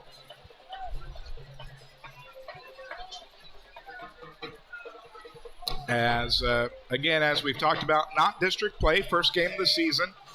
These games are to get tuned up. While a win is nice, a couple things you want to do in these types of games. First and foremost, you want to come out healthy. Secondly, you want to work on things and see what's clicking for your offense. Where does the chemistry lay? And the Panther offense has looked pretty good under Marcus Curiel. Handoff is going to go straight up the gut to Corbett. Corbett's going to reach for the first down and pick it up. That's going to be a pickup of 5. Landon Corbett does not quit as he fights for every yard. He's going to pick up the first down.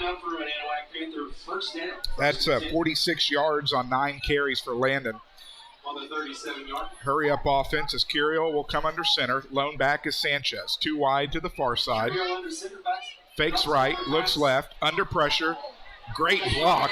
Has plenty of time, is able to find a man. Is going to go in and out of the hands of his receiver, Tinsley.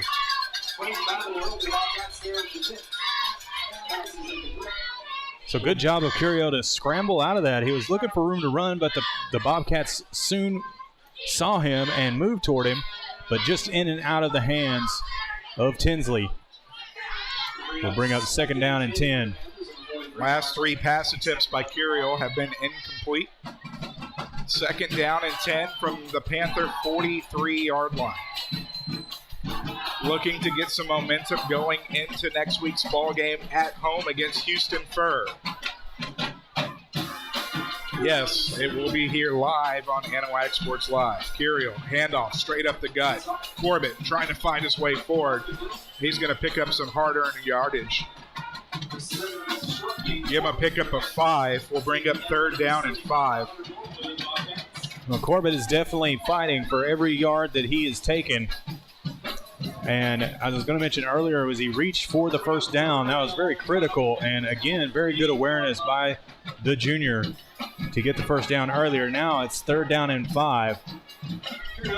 Curiel rolls right, looking downfield, has Clark, and it's going to be broken up again. Tyler Sheeran doing a heck of a job on the senior Clark as he has broken up 3 passes tonight. Well, that hit Clark right in the hands. He just wasn't unable to squeeze the football and bring it down. Fourth down. Oh, sorry. Go ahead. No, I was just going to say another fourth down coming for the Panthers. Fourth down and a long 5. Trying to break into Bobcat territory once more this evening. As the clock is stopped at 7 minutes and 50 seconds remaining here in the fourth quarter. Fourth down and a long 5. Panthers trying to keep the drive going as Coach Neese wants to talk it over. Timeout called on the field by the Panthers. As we'll take it with them. We'll continue after this on Anahuac Sports Live.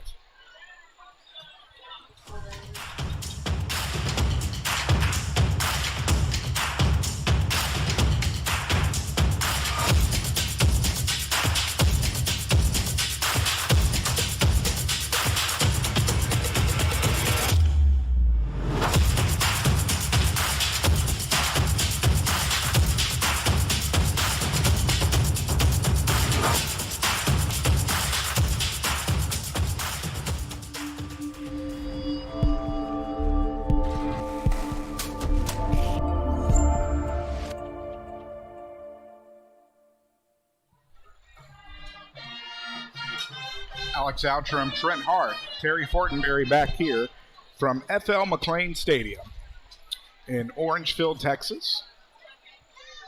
As we made the trek to the Golden Triangle this evening for the first game of the season for the Panthers. Fourth down and a long 5, 2 backs behind Curiel as he fakes the handoff, looking downfield, has his man, is going to be broken up by Sheeran again. Sheeran has been a blanket on Zion Clark, and that'll be a turnover on downs, the third turnover of the evening for the Panthers. Well, I had to take that shot at Zion again, and you know, Zion being as tall as he is and be able to jump as high as he is, you know, you just kind of got to throw it up to him, which is what happened there. And he just wasn't able to hold on to it once again as we have another turnover on downs, and the Bobcat offense is back on the field. And the Panther defense, I'm sure we might have it in the post game about how long that they've been on the field. It goes without saying. that they've been on the field the majority of this football game. By my math, the Panther defense has been on the field for a majority of the game. First down and 10. Parker hands off to the last back through. As fighting his way forward, he was met on the defensive side of the ball by Braden Lamperman. We've said his name quite a few times tonight. 6 on the carry for Babineau. Well, we said Babineau's name quite a bit as well, but kudos to Lamperman. He's been in on a lot of tackles tonight. Definitely a bright spot in this Panther defense.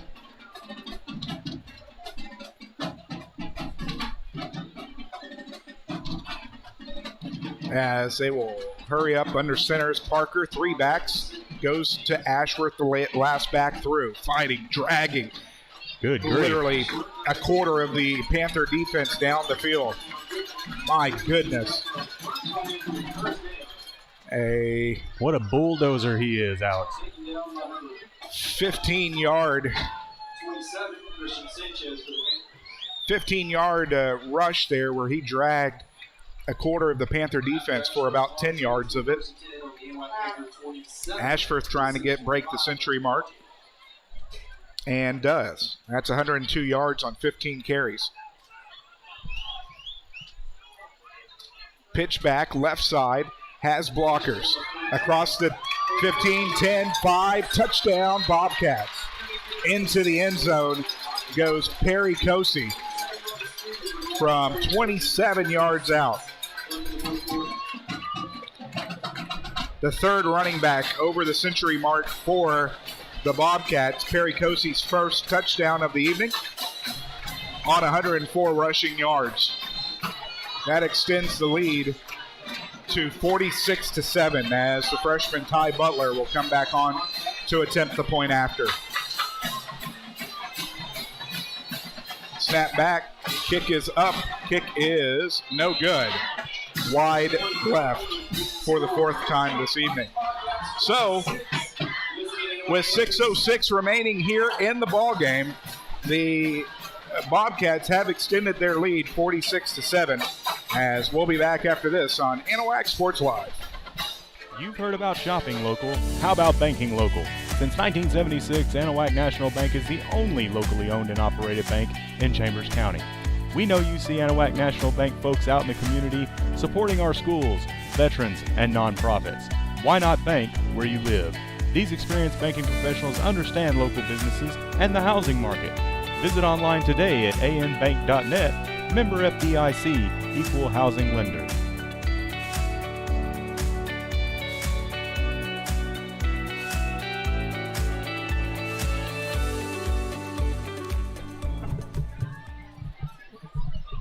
So again, everybody, you still got about 6 minutes left in the ball game to get in on our giveaway, and all you got to do is follow or like us on Facebook or subscribe to us on YouTube, and that is courtesy of JV Designs.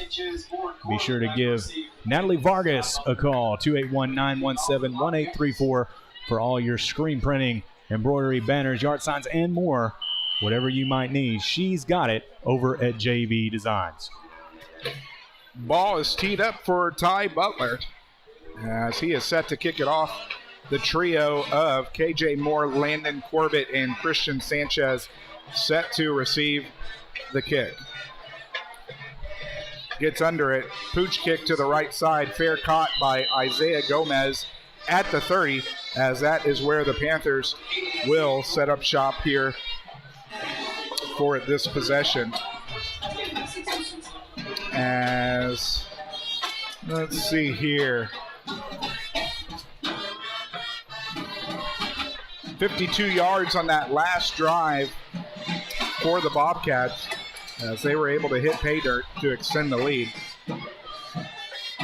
Again, like we were discussing earlier, Trent, now the focus of the ball game is chemistry and making sure everybody gets out of here healthy.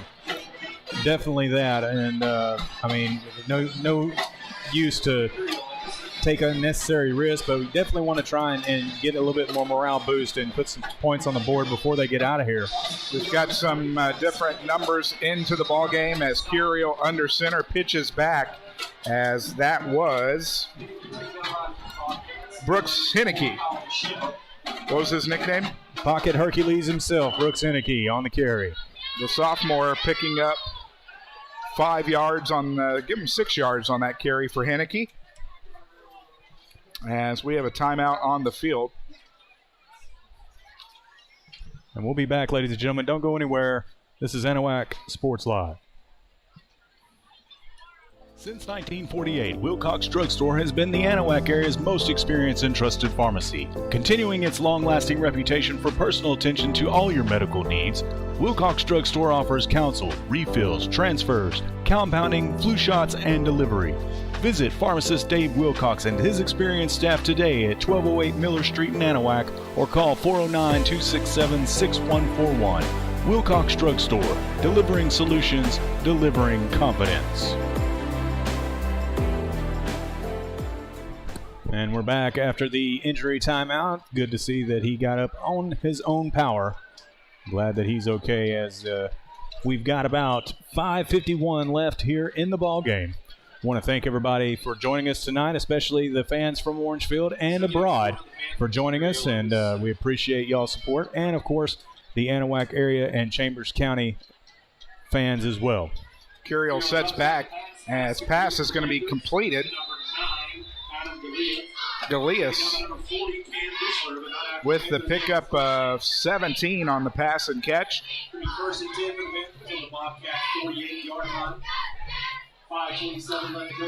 75 yards passing for Curiel.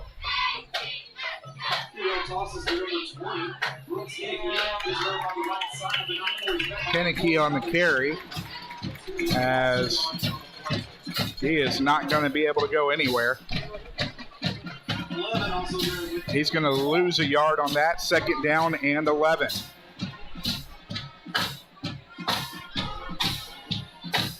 So the sophomore Henneke getting some work here tonight.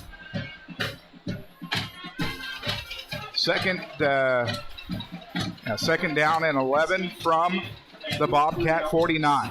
Curiel rolling left, looking downfield, has a man, throws it up, is going to fall down to the turf, as he was under a ton of pressure, as Lane Gibson, the sophomore, laid the wood to Curiel. Brings up third down and 10. Well, very important to get some of these underclassmen some work here in a live football game scenario. So it's good to see different numbers on the field. Both sides of the football, actually. Got different personnel, and with it being so early in the season and the score the way it is, might as well get it in. Curiel under center, two tight ends to the near side, one wide to the far side. Rolling left, looking downfield, holding on, is going to unload it downfield, is going to be that's caught away and caught. Wow. I have got to get the replay on that one. So let's go back to it real quick. As Curiel is scrambling.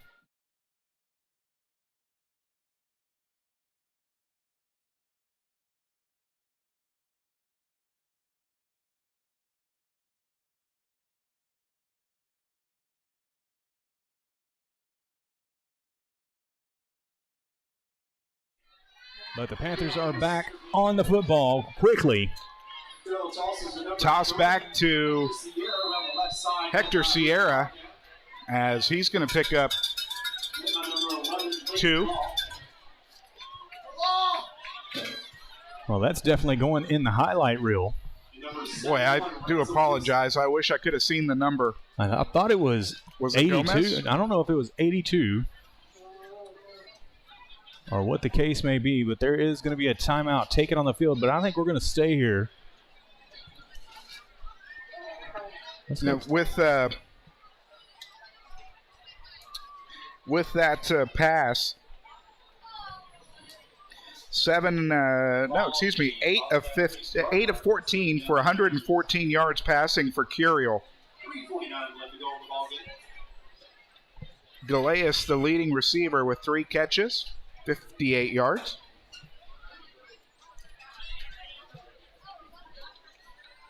Curiel gets the call from the sideline. Second down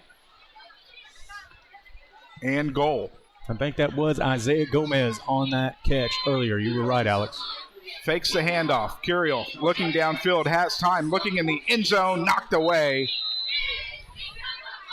Third down and goal coming, as that ball was intended for Galeas. So credit Gomez with that 39 reception, his first reception of the season. Third down and goal with 3:16 remaining here in the fourth and final quarter.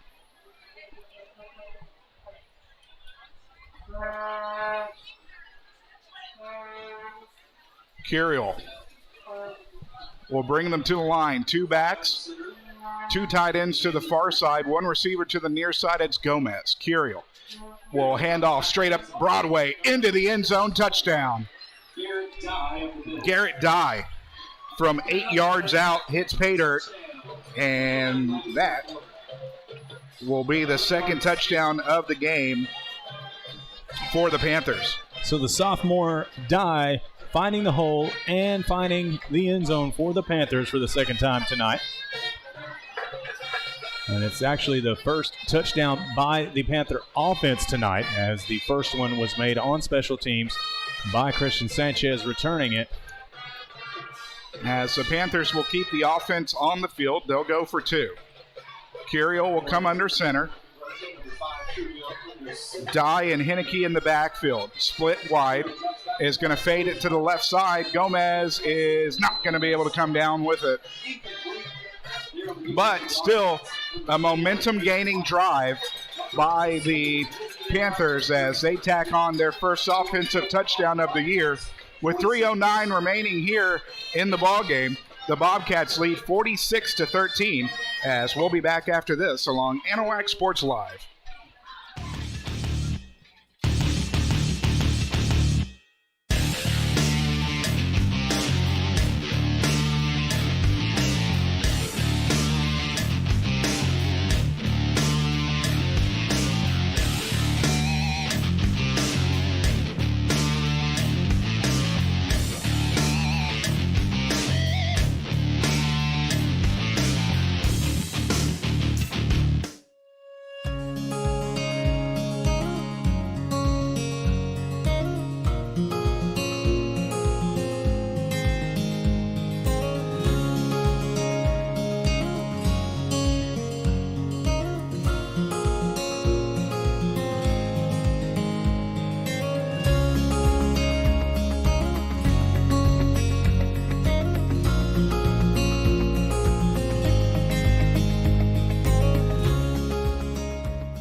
And shout out to Jenna Pregame throwing in the shade on my cohort here, Alex Aldrum, in the comment section. And that catch was clutch as Cane's Chicken Fingers. So grab a box combo at your earliest convenience at the new location in Baytown, Texas. Cane's Chicken Fingers, one love.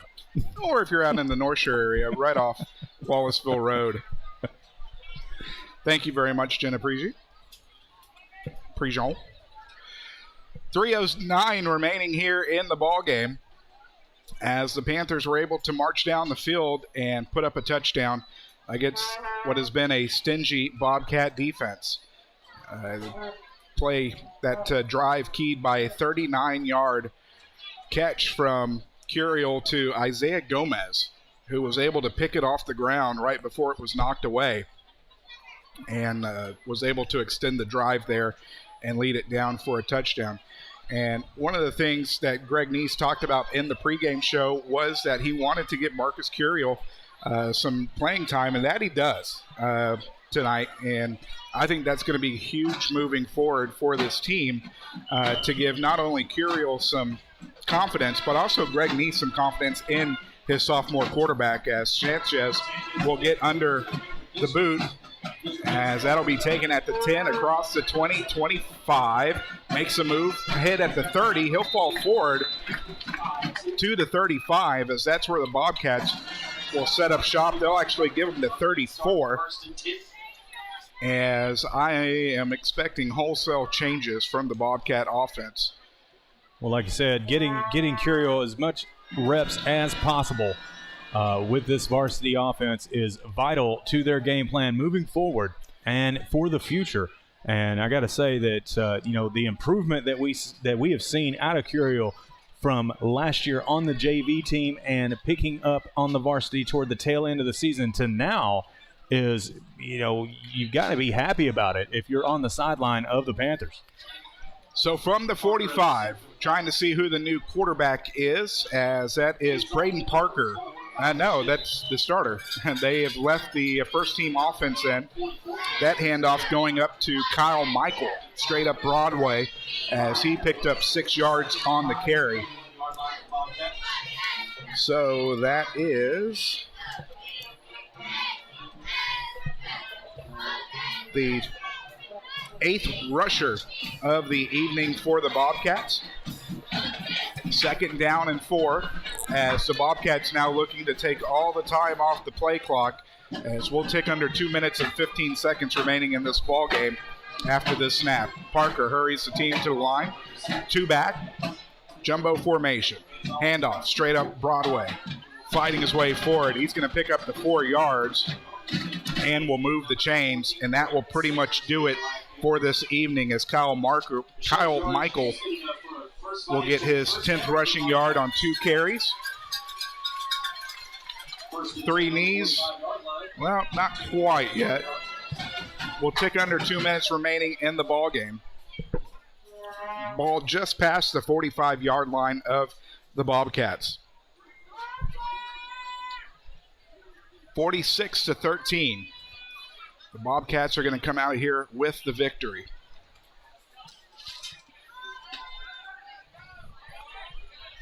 Under center, handoff is going to go straight up the gut, fighting his way forward, as Singleton is going to get the pickup of 4. Apparently the Bobcats don't know I don't have that many spots for running backs. So I'll make a mark here. I pick up a 4. 2nd down and 6 from the Bobcat 49. Well, they definitely got plenty of running backs to use. There's no doubt about that. Want to remind everybody, next Anahuac Panther football broadcast for varsity will be this Thursday from Anahuac, as they will take on Houston Fur. Victory formation coming, as that is Parker taking a knee. I will say as about a second off. So one more knee will Parker elects to kneel again for the Bobcats. get us out of here, and that's going to be the ball game.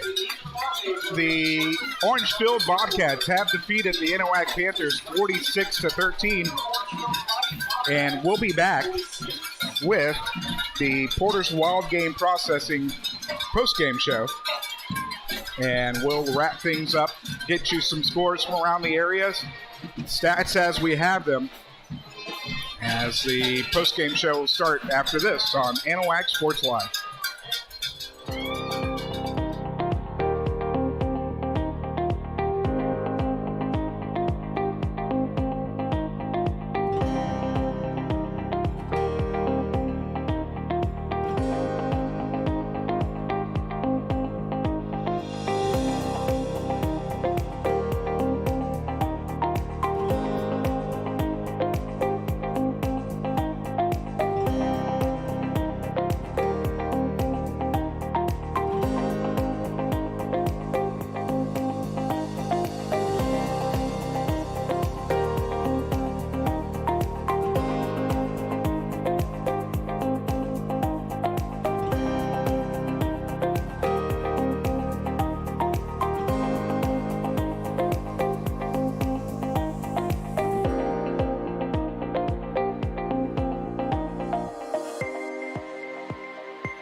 custom processing, professional guided hunts, hide tanning, and gator merchandise. Porter's Processing and Alligator Farm offers a personal experience like no other. Locally owned and operated in Anahuac, Texas since 1987, Porter's has been Southeast Texas' premier choice for any hunting adventure need. Now offering full-service processing of gator, deer, beef, hogs, and other wild game. Make Porter's Processing this hunting season's one-stop shop. Visit them today at portersprocessing.com or call 409-267-8413.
And we're back here on Anahuac Sports Live with your Porter's Wild Game Processing and Alligator Farm post-game show.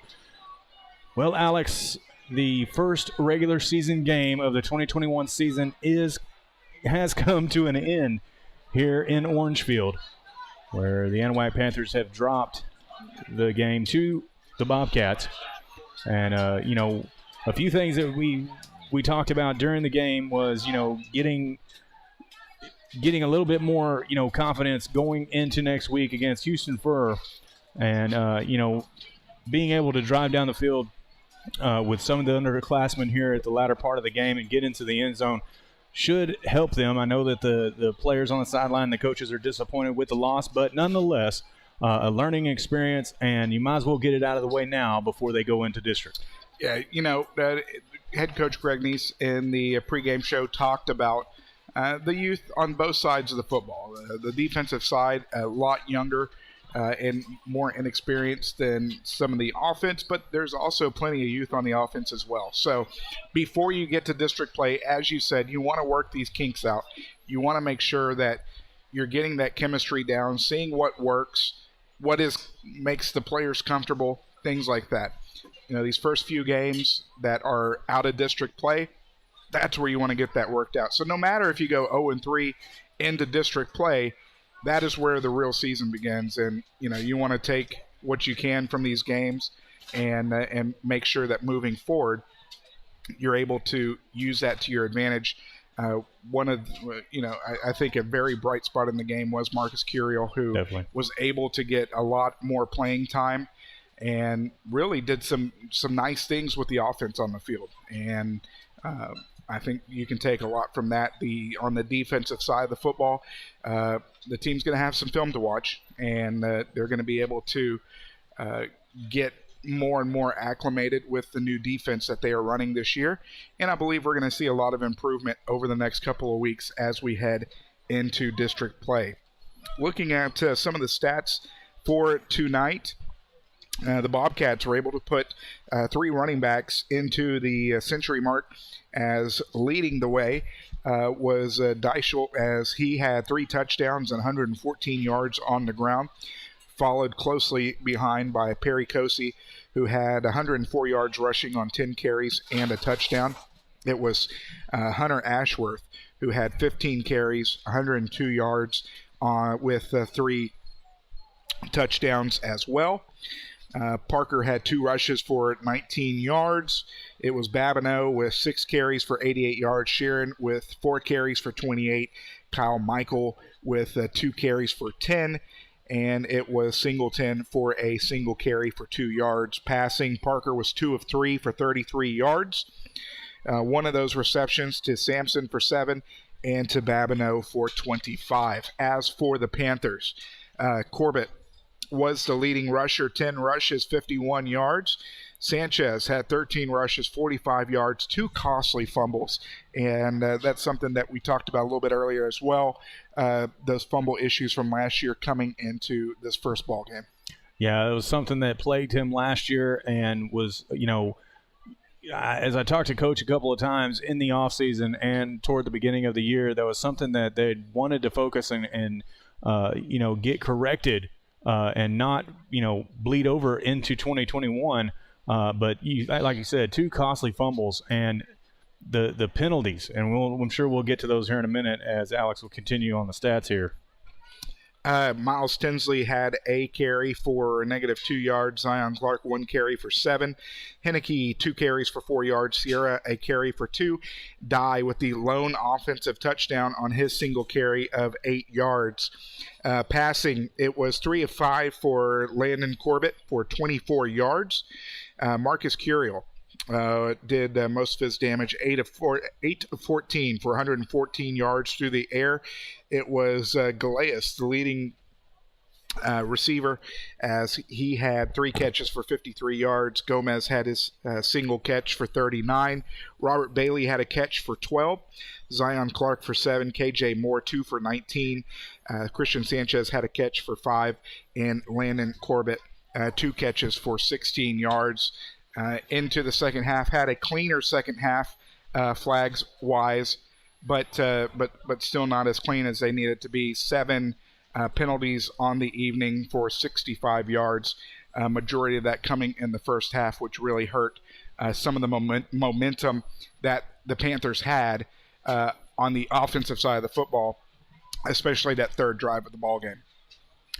Yeah, I mean, you can't help but talk about penalties and mistakes. And, I hate to harp on it as much as we do, but it was something that we talked about last year. It was something that we said in the by-district game when Anahuac faced Crockett about not making, the mistakes that they did when it comes to that caliber of play, because when you make those mistakes, you're not going to win football games. And tonight we saw, 3 huge penalties on one drive for the Anahuac Panthers in Orangefield territory.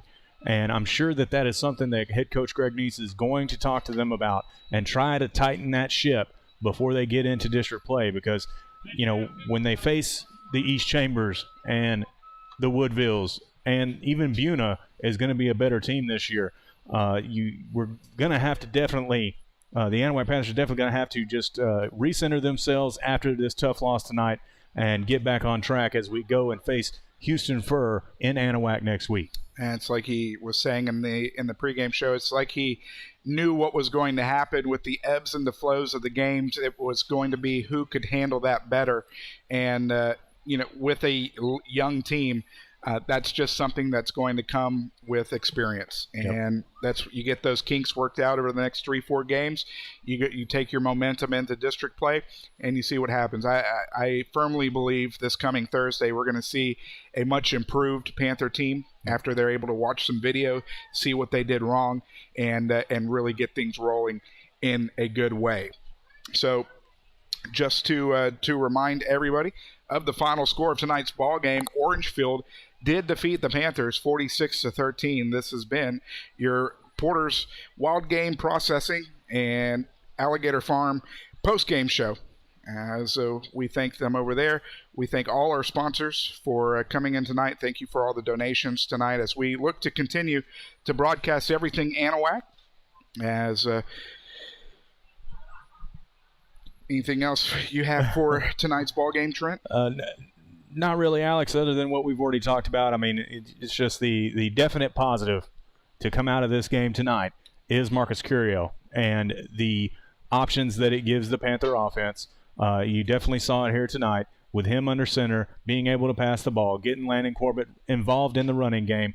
That takes a lot of pressure off of Christian Sanchez and also opens up things for Zion Clark and more on the other side of the sideline in the passing game. But definitely those are the positives to look forward to. Like you said, we're definitely going to see a improved Panther team here next week against Houston Fur. And please join us next week for that. That's going to be on Thursday. By the way, that is not a Friday night game. That is a Thursday night game. It will be in Anahuac, but we will start our pregame show at 7 o'clock. Appreciate everybody that has subscribed or followed to get in on the giveaway. Also want to remind everybody that the first 25 people coming through the gate and Anahuac at the game on Thursday will receive a rally towel courtesy of Anahuac Sports Live. And since the rally towels are limited, we're going to limit one per family. So basically the first 25 families coming through the gate on Thursday will get a rally towel. So be sure to get there early and get those at the gate. Also, the Lady Panther volleyball team will be back in action against Beaumont Legacy on Tuesday. That will start at 4:30, starting with the freshman team, who is doing excellent work on the volleyball court, Alex. So shout out to them.